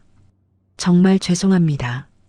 의사의 떨리는 목소리가 강당에 울려 퍼졌습니다. 기자들의 플래시가 미친 듯이 터졌어요. 웅성거리는 소리가 커졌습니다. 저는 마이크 앞에 섰습니다. 심호흡을 하고 입을 열었어요. 목소리가 살짝 갈라졌지만 꾹 참았습니다. 제 아들과 며느리가 저를 치매 환자로 만들려고 했습니다. 제 재산을 빼앗기 위해서요. 증거를 조작하고 언론을 이용했습니다. 하지만 저는 멀쩡합니다. 제 머리로 판단하고 제 의지로 기부를 결정했습니다. 부모 재산을 노리는 자식은 자식이 아닙니다. 목소리가 떨렸지만 끝까지 말했습니다. 강당이 조용해졌어요. 저는 고개를 들어 카메라를 똑바로 바라봤습니다.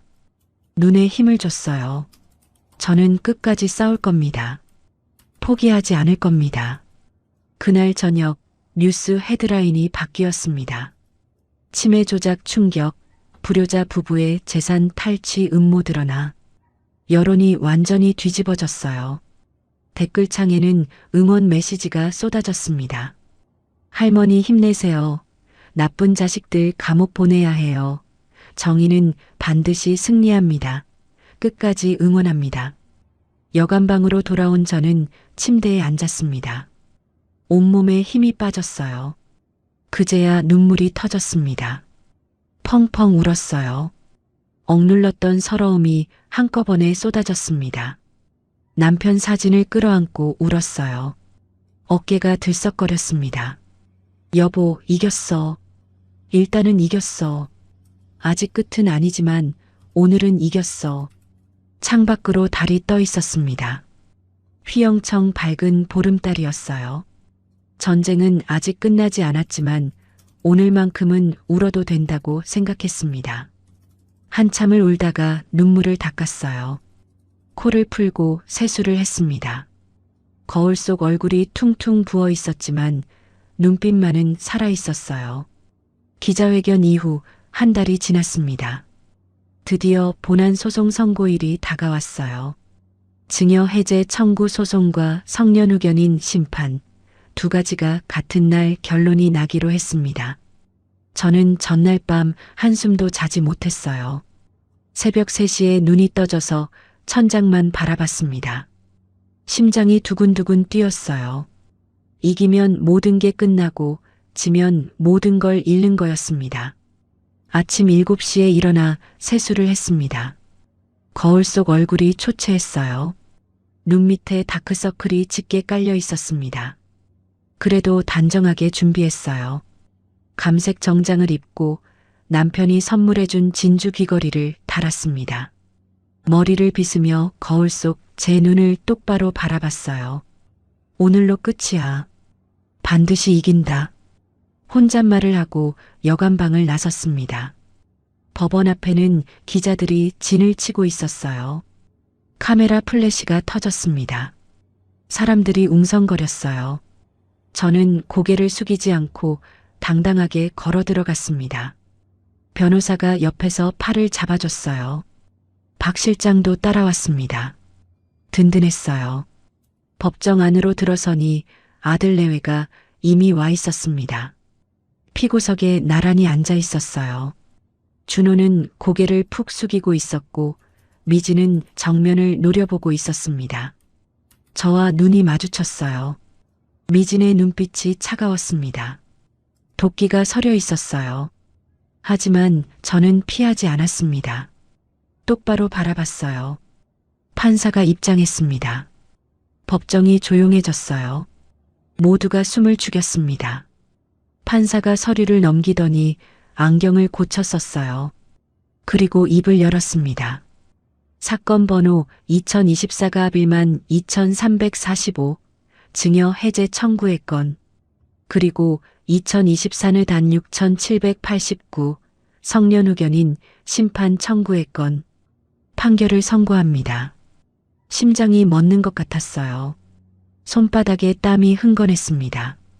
변호사가 제 손을 꼭 잡아줬어요. 먼저 성년 후견인 심판 청구에 대해 판단합니다.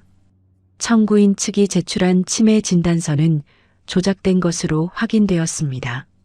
담당 의사의 증언과 법원 지정 감정기관의 정밀 검사 결과 피청구인 장욱분에게는 치매 소견이 없으며 인지기능과 판단력이 정상입니다. 따라서 성년 후견인 심판 청구를 기각합니다. 가슴이 뻥 뚫리는 기분이었어요. 숨을 크게 내쉬었습니다.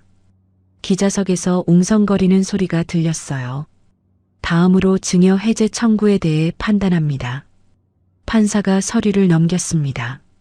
부담부 증여계약에서 수증자는 증여자를 부양할 의무를 부담합니다. 그러나 본건에서 수증자 강준호와 그 배우자는 증여 완료 직후 현관 비밀번호를 변경하고 증여자를 주거지에서 내쫓았습니다. 또한 증여자를 요양원으로 보내려 했고 치매 환자로 조작하여 재산권을 박탈하려 했습니다. 이는 명백한 부양 의무 위반이자 중대한 배은망덕 행위입니다. 미진의 얼굴이 굳어졌습니다. 입술이 파르르 떨렸어요. 준호는 더 깊이 고개를 숙였습니다. 따라서 원고 장욱분의 증여 해제 청구를 인용합니다. 피고 강준호는 서울시 강남구 소재 주상복합 아파트를 원고에게 반환하고 그 이전 등기 절차를 이행하라. 또한 피고들은 원고에게 위자료 5천만 원을 지급하라. 법봉이 탁 울렸습니다. 판결이 끝났어요. 저는 한동안 멍하니 앉아 있었습니다. 이겼어요. 진짜 이긴 거예요. 눈물이 핑 돌았습니다. 변호사가 제 어깨를 두드렸어요. 축하드립니다, 회장님. 완승입니다. 박 실장도 눈시울을 붉혔어요. 저는 고개를 끄덕이며 눈물을 닦았습니다. 그때 미진이 벌떡 일어났습니다. 얼굴이 새빨갛게 달아올라 있었어요. 온몸을 부들부들 떨며 저를 가리켰습니다. 이게 말이 돼요? 우리가 그 집에서 2년이나 살았는데 인테리어비만 3억이에요. 취득세도 우리가 냈단 말이에요. 미진이 악을 썼습니다. 법정 경위가 다가왔어요. 준호가 미진의 팔을 잡아 끌었습니다. 당신 조용히 해. 더 망신당하지 말고. 뭐, 내가 지금 나한테 그런 말을 해? 다 내 엄마 때문이잖아. 미진이 준호의 팔을 뿌리쳤습니다. 법정이 소란스러워졌어요. 판사가 의사봉을 탕탕 쳤습니다. 조용히 하세요. 법정 모독으로 제재할 수 있습니다. 미진은 이를 갈며 법정을 나갔습니다. 하이힐 소리가 복도에 울렸어요. 준호는 잠시 저를 바라봤습니다. 뭔가 말하려는 듯 입을 열었다가 다물었어요. 그리고 미진을 따라 나갔습니다. 뒷모습이 초라해 보였어요. 저는 그 뒷모습을 한참 바라봤습니다. 가슴 한구석이 아렸어요. 저게 내 아들이구나. 저렇게 망가졌구나. 이겼는데도 마냥 기쁘지만은 않았습니다. 법원을 나서자 기자들이 몰려들었어요. 마이크가 쏟아졌습니다. 회장님, 소감 한 말씀 해주세요. 아드님에게 하고 싶은 말씀 있으신가요? 앞으로 계획이 어떻게 되시나요? 저는 마이크 앞에 섰습니다. 카메라가 돌아갔어요. 심호흡을 하고 입을 열었습니다. 오늘 법원에서 정의가 실현됐습니다. 자식이라도 잘못하면 책임을 져야 해요. 저는 앞으로도 원래 계획대로 기부를 진행하겠습니다. 이 돈이 외로운 노인분들께 따뜻한 밥 한 끼가 되길 바랍니다. 기자들의 질문이 이어졌지만 저는 더 이상 대답하지 않았어요. 박 실장이 길을 열어줬습니다. 저는 법원 계단을 천천히 내려왔어요. 판결 후 2주일이 지났습니다. 아파트 명의가 다시 제 앞으로 돌아왔어요. 등기부등본에 제 이름이 찍혀 있었습니다. 변호사가 서류를 건네줬을 때 손이 떨렸어요. 이 집을 되찾기까지 7개월이 걸렸습니다. 길고 긴 싸움이었어요. 아파트에 들어가 봤습니다. 현관문을 열자 낯선 냄새가 났어요. 제가 살던 집이 아닌 것 같았습니다. 거실에는 값비싼 가구들이 놓여 있었어요. 하얀 가죽 소파, 대리석 테이블, 커다란 샹들리에. 전부 미진 취향이었죠. 제 흔적은 어디에도 없었습니다. 안방으로 들어갔어요. 침대 머리맡에 남편 영정 사진을 놓았던 자리가 비어 있었습니다. 대신 미진과 준호의 결혼 사진이 걸려 있었어요. 저는 그 사진을 떼어냈습니다. 벽에 못자국만 남았어요. 옷장을 열어봤습니다. 제 옷은 하나도 없었어요. 미진의 명품 옷들이 빼곡히 들어차 있었습니다. 신발장도 마찬가지였어요. 수백만 원짜리 구두와 가방들이 줄지어 있었습니다. 저는 한숨을 쉬며 옷장을 닫았어요. 주방으로 갔습니다.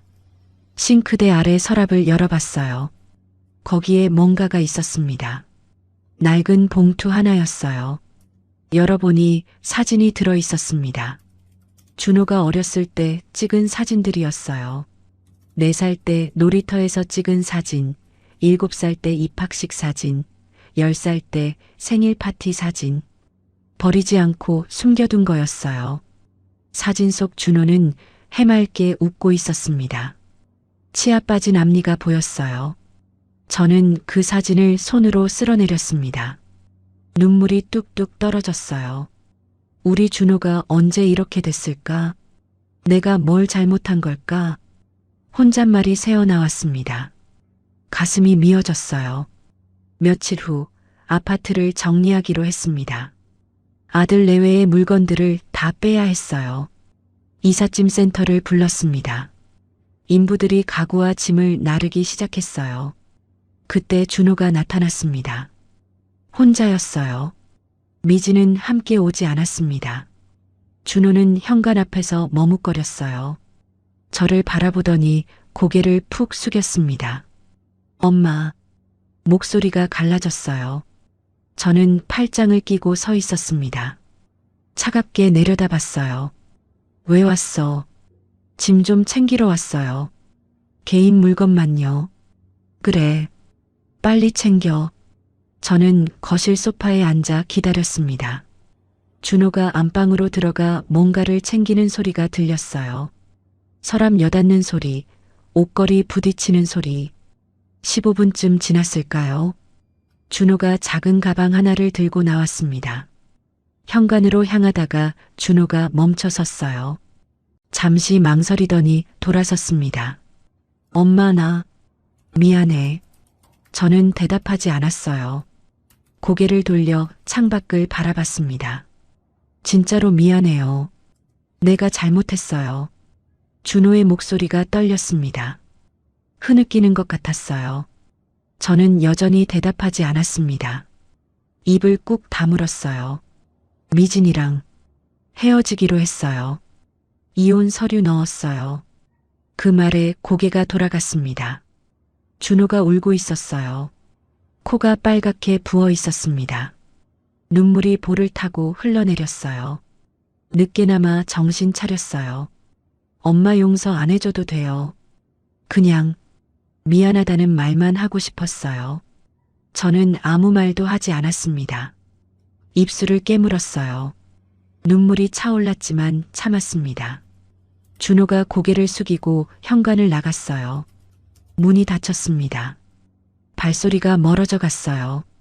저는 한참을 그 자리에 앉아 있었습니다. 눈물이 뺨을 타고 흘러내렸어요. 용서할 수 없었습니다. 아직은요. 하지만 가슴 한구석에서 뭔가가 움직이는 것 같았어요. 작은 바람이 부는 것처럼요. 창밖으로 석양이 지고 있었습니다. 붉은 노을이 거실을 물들였어요. 저는 남편 영정사진을 꺼내 탁자 위에 세웠습니다. 여보, 우리 아들이 미안하대. 어떻게 해야 할까? 사진 속 남편은 여전히 웃고 있었습니다. 대답은 없었지만 왠지 알 것 같았어요. 판결이 난 후 1년이 흘렀습니다. 계절이 4번 바뀌었어요. 봄이 오고 여름이 가고 가을이 지나 겨울이 왔다가 다시 봄이 됐습니다. 저는 약속대로 재단을 설립하고 첫 번째 무료 급식소를 열었어요. 서울 변두리의 오래된 상가 건물 1층이었습니다. 20평 남짓한 작은 공간이었지만 정성을 담아 꾸몄어요. 벽에는 따뜻한 살구색 페인트를 칠하고 창가에는 화분을 놓았습니다. 제라늄과 베고니아가 빨갛게 피어 있었어요. 간판에는 옥분인의 따뜻한 밥상이라고 적었습니다. 남편이 살아있었다면 좋아했을 이름이었어요. 매일 아침 5시에 일어나 국을 끓였습니다. 새벽 어둠 속에서 가스불을 켜고 냄비에 물을 올렸어요. 된장찌개, 북엇국, 콩나물국, 소고기 무국.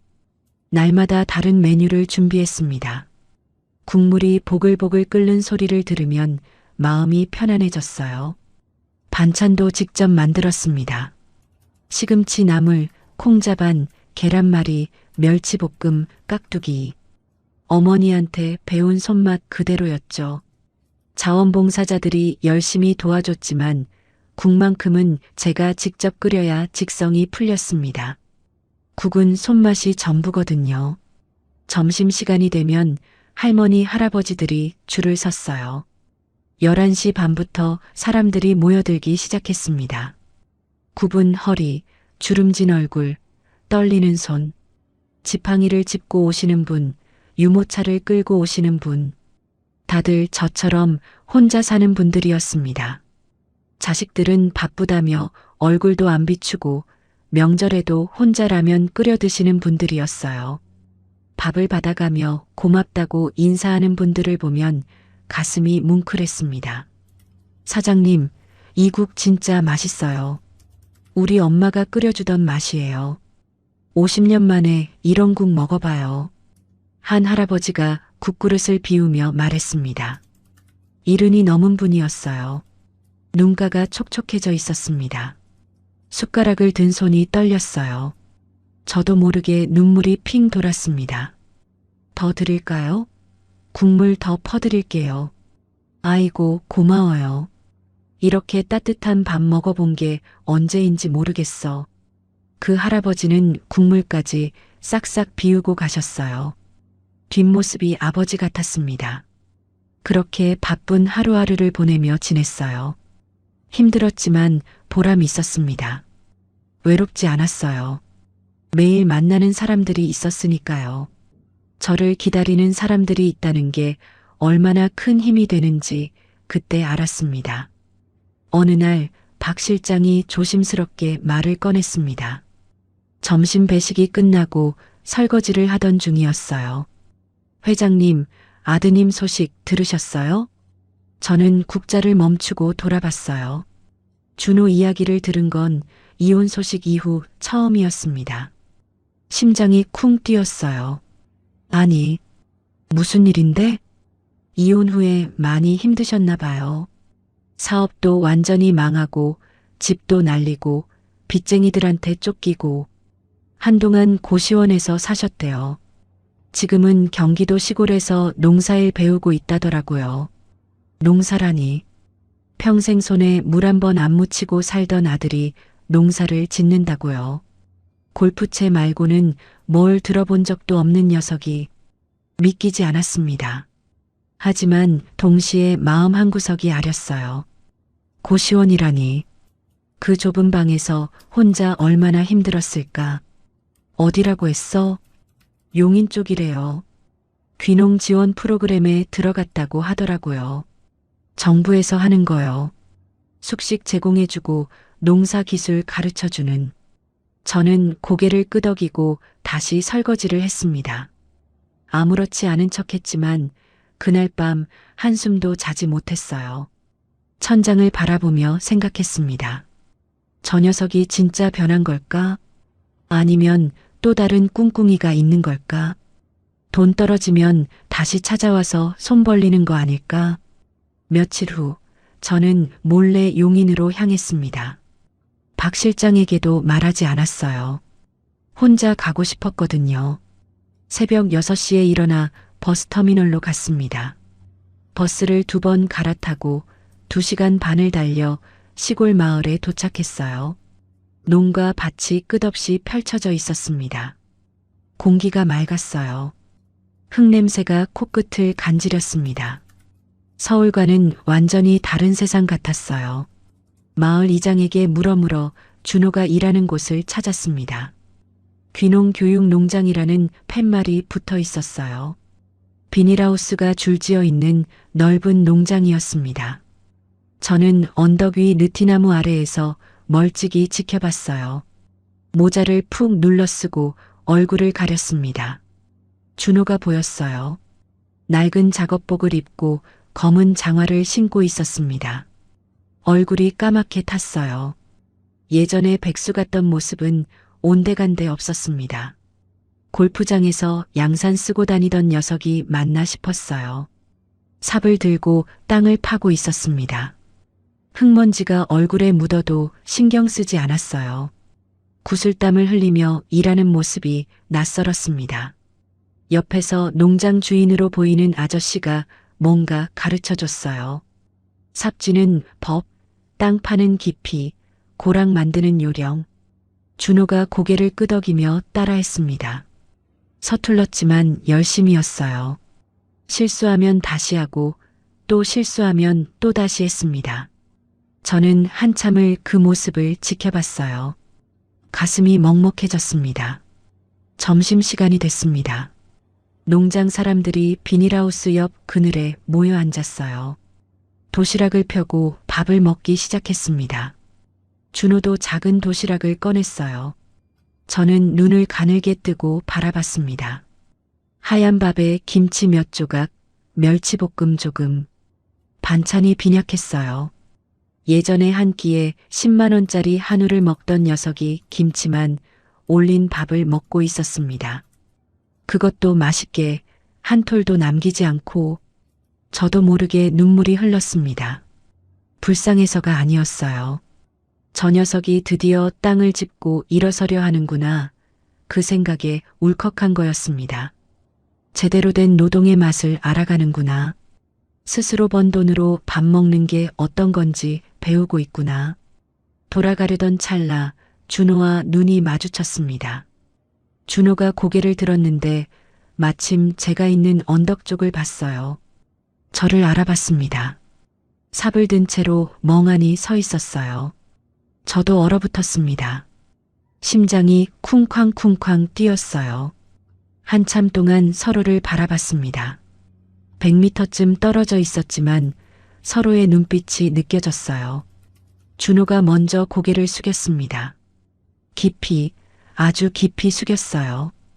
허리가 직각으로 꺾였습니다. 말은 하지 않았어요. 하지만 그 고개 숙인 모습에 모든 게 담겨 있었습니다. 미안함, 부끄러움, 그리고 아주 작은 희망. 저는 돌아섰습니다. 아무 말 없이 걸어 나왔어요. 뒤돌아보지 않았습니다. 발걸음이 무거웠어요. 버스 정류장까지 걸어가는 30분 내내 눈물이 멈추지 않았습니다. 손수건이 다 젖었어요. 서울로 돌아온 후 마음이 복잡했습니다. 용서해야 할까요? 아직은 모르겠었어요. 상처가 너무 깊었거든요. 애미를 요양원에 쳐넣으려 했던 녀석이에요. 치매 환자로 조작해서 재산을 빼앗으려 했던 녀석이에요. 그런 짓을 한 자식을 어떻게 쉽게 용서하겠어요. 하지만 준호가 변하고 있다는 건 느낄 수 있었습니다. 그 햇볕에 탄 얼굴, 흙 묻은 손, 구슬땀. 그건 거짓말이 아니었어요. 3개월이 더 지났습니다. 여름이 지나고 가을이 됐어요. 어느 날 급식소에 편지 한 통이 도착했습니다. 보낸 사람 이름이 없었어요. 주소만 용인 어딘가로 적혀 있었습니다. 저는 봉투를 들고 한참을 망설였어요. 떨리는 손으로 봉투를 열어보니 손글씨가 빼곡히 적혀 있었습니다. 엄마에게. 글씨가 삐뚤빼뚤했습니다. 준호가 글씨를 잘 못 쓰는 건 어렸을 때부터였죠. 초등학교 때 알림장 글씨가 엉망이라 선생님한테 혼났던 기억이 났어요. 저는 의자에 앉아 편지를 읽었습니다. 엄마, 저 준호예요. 이렇게 편지 쓰는 게 맞는지 모르겠어요. 얼굴 보고 말할 용기가 없어서 편지로 씁니다. 전화하려다가도 번호 누르다 말고 끊었어요. 무슨 말을 해야 할지 모르겠어서요. 용인에서 엄마 봤어요. 멀리서 지켜보고 있는 거 알았어요. 고개 들 수가 없었어요. 부끄러웠어요. 저는 페이지를 넘겼습니다. 손이 떨렸어요. 글씨가 흐릿하게 보였습니다.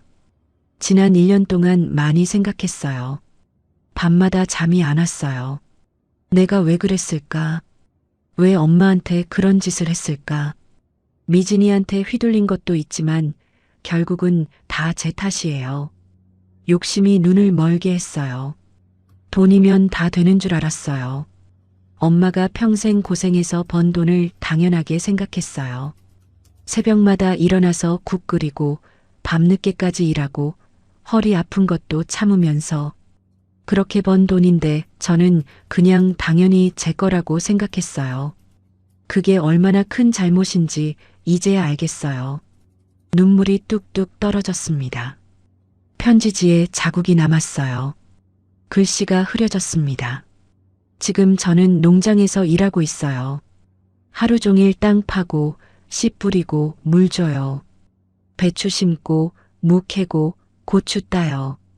손에 물집이 잡히고 허리가 끊어질 것 같아요. 저녁에 숙소에 돌아가면 쓰러지듯이 잠들어요. 근데 이상하게 마음은 편해요. 내 손으로 번 돈으로 밥 먹으니까 밥맛이 달라요. 처음으로 돈의 무게를 알겠어요. 엄마가 왜 그렇게 열심히 일했는지 조금은 알 것 같아요. 편지 마지막에는 이렇게 적혀 있었습니다. 용서해달라고 말할 자격 없어요. 저 같은 놈을 어떻게 용서해요? 그냥 엄마한테 이 말만 하고 싶었어요. 미안해요. 정말 미안해요. 그리고 감사해요. 저를 낳아주시고 키워주셔서요. 뒤늦게 철이 들어서 죄송해요. 엄마 건강하세요. 오래오래 건강하세요. 아들 준호 올림. 저는 한참을 울었습니다. 편지를 가슴에 안고 울었어요. 어깨가 들썩거렸습니다. 미운 마음이 사라진 건 아니었어요. 그 상처는 아직도 아팠습니다. 하지만 그 위로 다른 감정이 피어올랐어요. 안쓰러움, 그리움, 그리고 아주 작은 희망. 언젠가 이 녀석을 다시 안아줄 수 있지 않을까 하는 희망. 그날 저녁 박 실장에게 말했습니다. 퇴근 준비를 하던 중이었어요. 다음 주에 급식소 하나 더 열자. 용인 쪽에. 박 실장이 눈을 깜빡였어요. 의아하다는 표정이었습니다. 용인이요? 갑자기 왜요? 거기 어르신 인구가 많지도 않은데. 그냥 거기도 혼자 사는 어르신들 많을 것 같아서. 농촌 어르신들 밥 잘 못 챙겨 드시잖아. 박 실장은 더 묻지 않았습니다. 고개를 끄덕였어요. 제 마음을 알았는지 모르겠지만 아무 말도 하지 않았습니다. 저는 창밖을 바라봤습니다. 해가 지고 있었어요. 노을이 하늘을 붉게 물들였습니다. 참새들이 전깃줄에 앉아 지저귀었어요. 아직 준호를 만날 준비는 안 됐어요. 얼굴을 마주보고 이야기할 자신이 없었습니다. 하지만 언젠가는 만나야겠죠. 그때가 되면 국 한 그릇 끓여줘야겠다고 생각했어요. 엄마가 끓여주는 국이 세상에서 제일 맛있다고 어렸을 때 그 애가 했던 말이 떠올랐습니다. 8살 때였어요.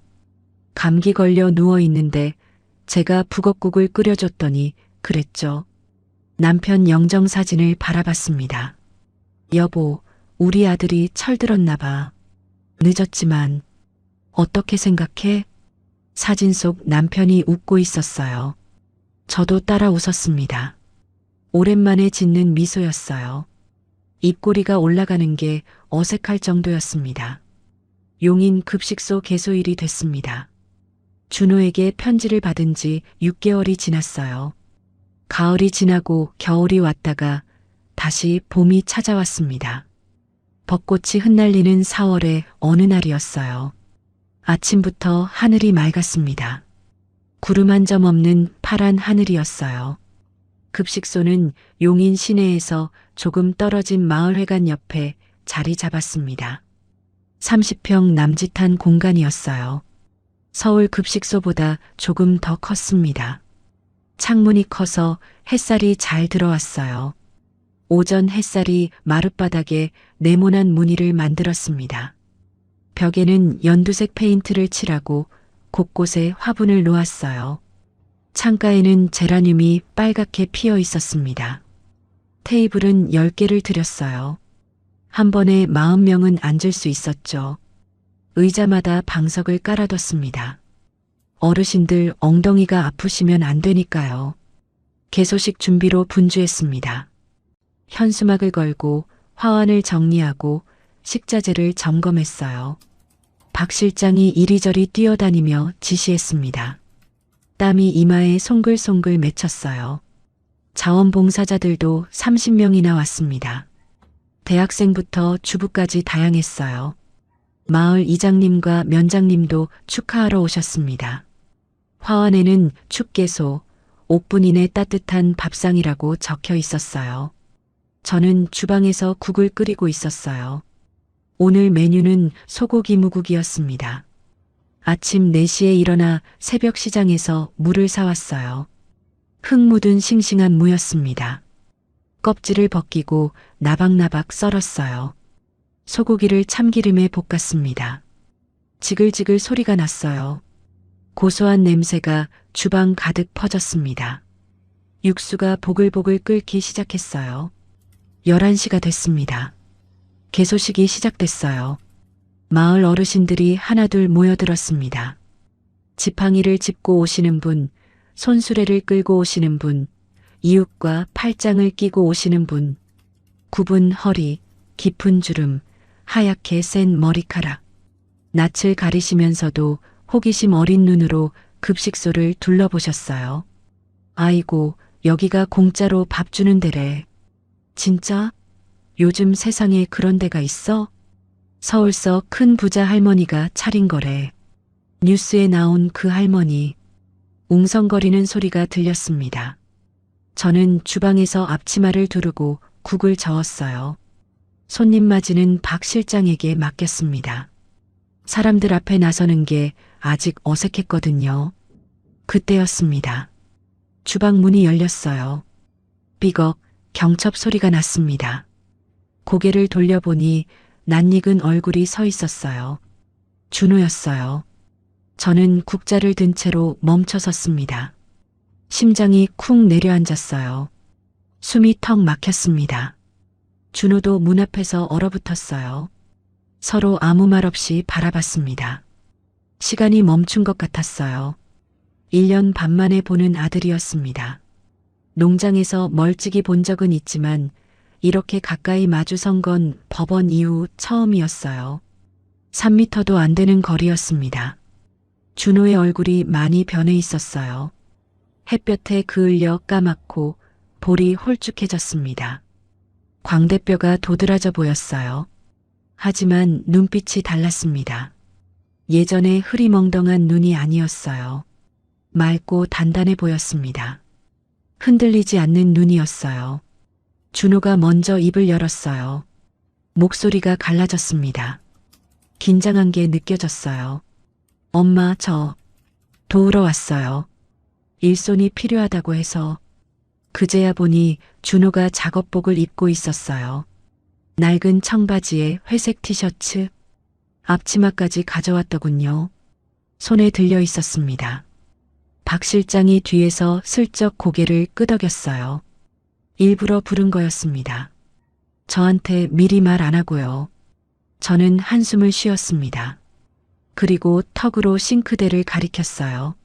손부터 씻어. 그리고 무 좀 더 썰어.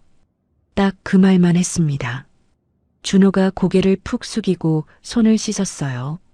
비누로 꼼꼼히 거품을 냈습니다. 도마 앞에 서더니 칼을 집어들었어요. 서툴렀습니다. 물을 써는 모양이 엉망이었죠. 두께가 들쭉날쭉했어요.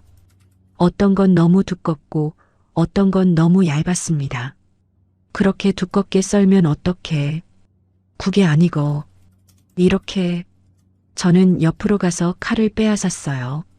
물을 나박나박 얇게 써는 법을 보여줬습니다. 칼이 도마에 닿는 소리가 톡톡톡 경쾌하게 울렸어요. 준호가 고개를 끄덕이며 따라했습니다. 처음에는 서툴렀지만 세 번째쯤 되니까 조금 나아졌어요. 우리는 말없이 나란히 서서 일했어요. 저는 국을 젓고 준호는 물을 썰었습니다. 가끔 눈이 마주치면 서로 피했어요. 어색했습니다. 할 말이 많은 것 같으면서도 뭐라고 해야 할지 몰랐어요. 침묵이 무거웠지만 불편하지만은 않았습니다. 점심 배식이 시작됐습니다. 어르신들이 줄을 서서 식판을 받아갔어요. 저는 국을 퍼주고 준호는 밥을 담았습니다. 나란히 서서 배식을 했어요. 주걱으로 밥을 꾹꾹 눌러 담는 준호의 손이 보였습니다. 투박하지만 정성스러운 손놀림이었어요. 고마워요, 사장님. 밥 맛있겠다. 냄새 좋네. 젊은 사람이 일하네. 아들이야?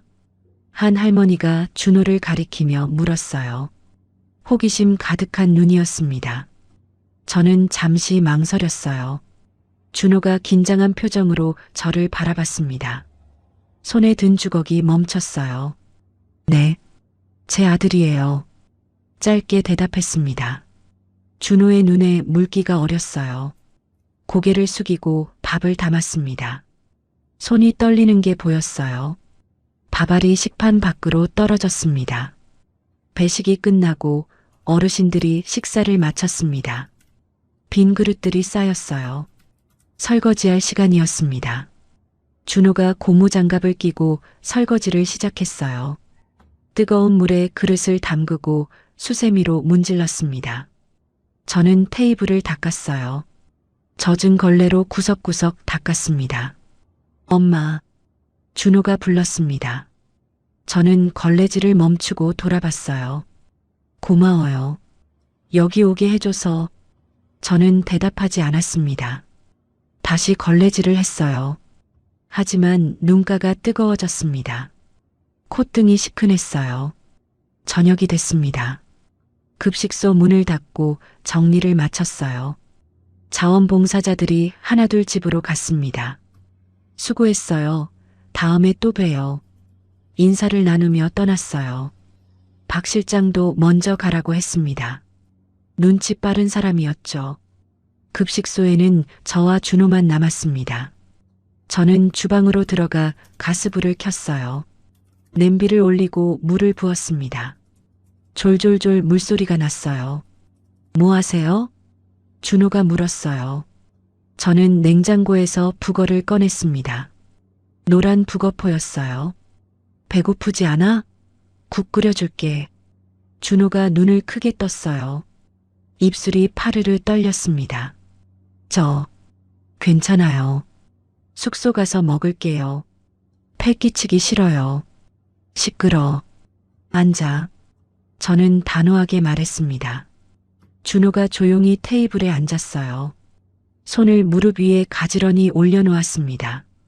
저는 북어를 손질하고 두부를 네모나게 썰고 계란을 풀었어요. 북엇국이었습니다. 준호가 어렸을 때 감기 걸리면 꼭 끓여주던 국이었죠. 코 훌쩍거리며 이불 덮고 누워있으면 제가 뜨끈한 북엇국을 끓여줬어요. 국이 끓는 동안 아무 말도 하지 않았습니다. 뽀얀 김이 모락모락 피어올랐어요. 북어 냄새가 주방에 퍼졌습니다. 구수하고 담백한 냄새였어요. 저는 간을 보고 소금을 조금 더 넣었습니다. 국간장도 한 숟가락 넣었어요. 국을 그릇에 담아 준호 앞에 놓았습니다. 김이 모락모락 올라왔어요. 밥도 한 공기 퍼줬습니다. 갓 지은 따뜻한 밥이었어요. 준호가 멍하니 국그릇을 바라봤습니다. 눈이 빨개졌어요. 8살 때 말했잖아. 엄마가 끓여주는 국이 세상에서 제일 맛있다고. 저도 모르게 말이 나왔어요. 가슴속에 묻어뒀던 말이었습니다. 준호가 고개를 들었어요. 눈에 눈물이 그렁그렁 맺혀 있었습니다. 기억하세요? 당연하지. 애미가 뭘 잊어버려. 내가 코 훌쩍거리면서 먹던 거 다 기억해. 준호가 숟가락을 들었습니다. 국물을 한 숟가락 떴어요. 입에 넣는 순간 준호의 어깨가 들썩거렸습니다. 울음을 참는 거였어요. 입술을 꽉 깨물었습니다. 맛있어요. 엄마, 진짜 맛있어요. 목이 메인 목소리였습니다. 눈물이 뚝뚝 떨어져 국그릇에 빠졌어요. 준호는 그래도 계속 먹었습니다. 밥을 국에 말아서 후루룩 먹었어요. 눈물 콧물 범벅이 되면서도 숟가락을 놓지 않았습니다. 한 톨도 남기지 않고 싹싹 비웠어요. 저도 맞은편에 앉았어요. 국을 한 그릇 떠서 같이 먹었습니다. 아무 말 없이 나란히 밥을 먹었어요. 숟가락 부딪히는 소리만 났습니다. 창밖으로 해가 지고 있었어요. 노을이 급식소 안을 주홍빛으로 물들였습니다. 우리 둘의 얼굴도 붉게 물들었어요. 밥을 다 먹고 난 뒤 준호가 입을 열었습니다. 빈 그릇을 내려놓고 두 손을 무릎 위에 올렸어요. 엄마, 저 이제 제대로 살게요. 농사 배워서 자립할 거예요. 돈 안 벌어요. 한 푼도 안 벌어요. 그냥 엄마 옆에서 일하게만 해주세요. 설거지라도 할게요. 바닥이라도 닦을게요. 저는 한참을 바라봤습니다. 준호의 눈을 똑바로 들여다봤어요. 눈을 피하지 않았습니다. 거짓이 없었어요. 진심이었습니다. 너 아직 멀었어. 제가 말했습니다.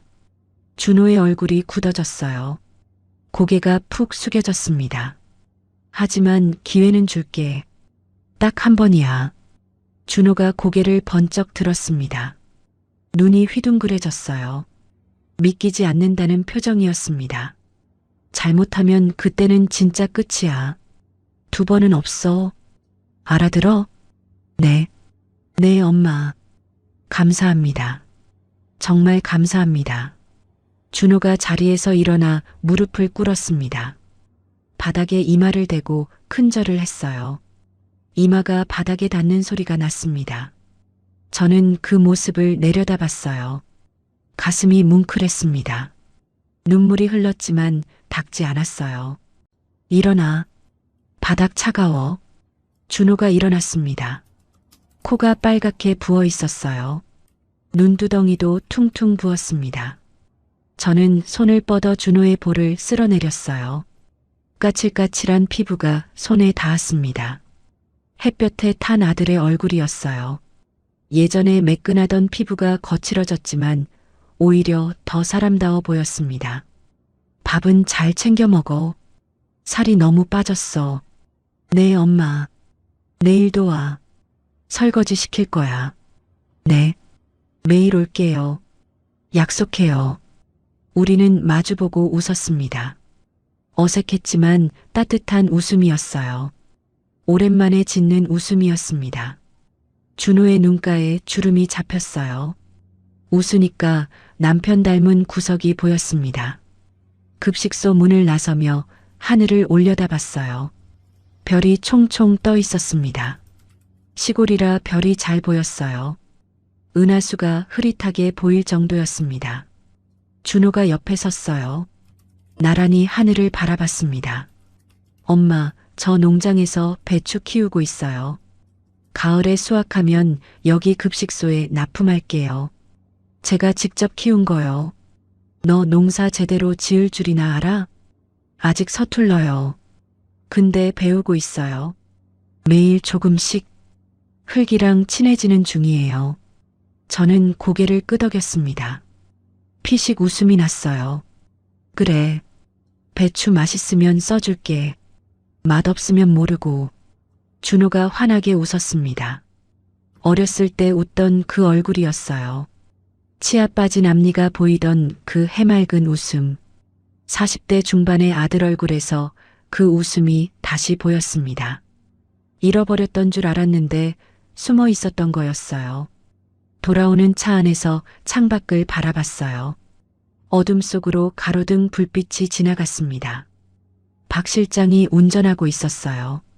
조용히 앞만 보고 있었습니다. 회장님 잘하셨어요. 박 실장이 말했습니다. 저는 고개를 끄덕였어요. 30년 동행이 하는 말이니까 믿을게. 둘이 웃었습니다. 가슴에 품고 있던 돌덩이가 사라진 것 같았어요. 가벼웠습니다. 한결 가벼웠어요. 핸드폰을 꺼내 남편 사진을 봤습니다. 화면 속에서 남편이 웃고 있었어요. 젊었을 때 찍은 사진이었습니다. 여보, 우리 아들 돌아왔어. 늦었지만 돌아왔어. 잘 됐지? 속으로 말했습니다. 눈물이 흘렀지만 슬픈 눈물이 아니었어요.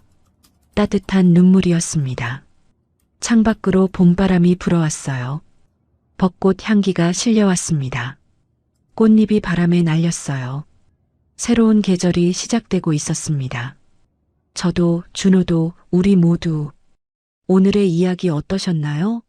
이야기가 마음에 닿았다면 더 좋은 이야기로 찾아뵐 수 있도록 구독과 좋아요를 눌러주세요. 그리고 사연의 주인공을 위한 따뜻한 말씀도 댓글로 부탁드립니다. 여러분의 오늘을 응원합니다. 인생 소풍이었습니다.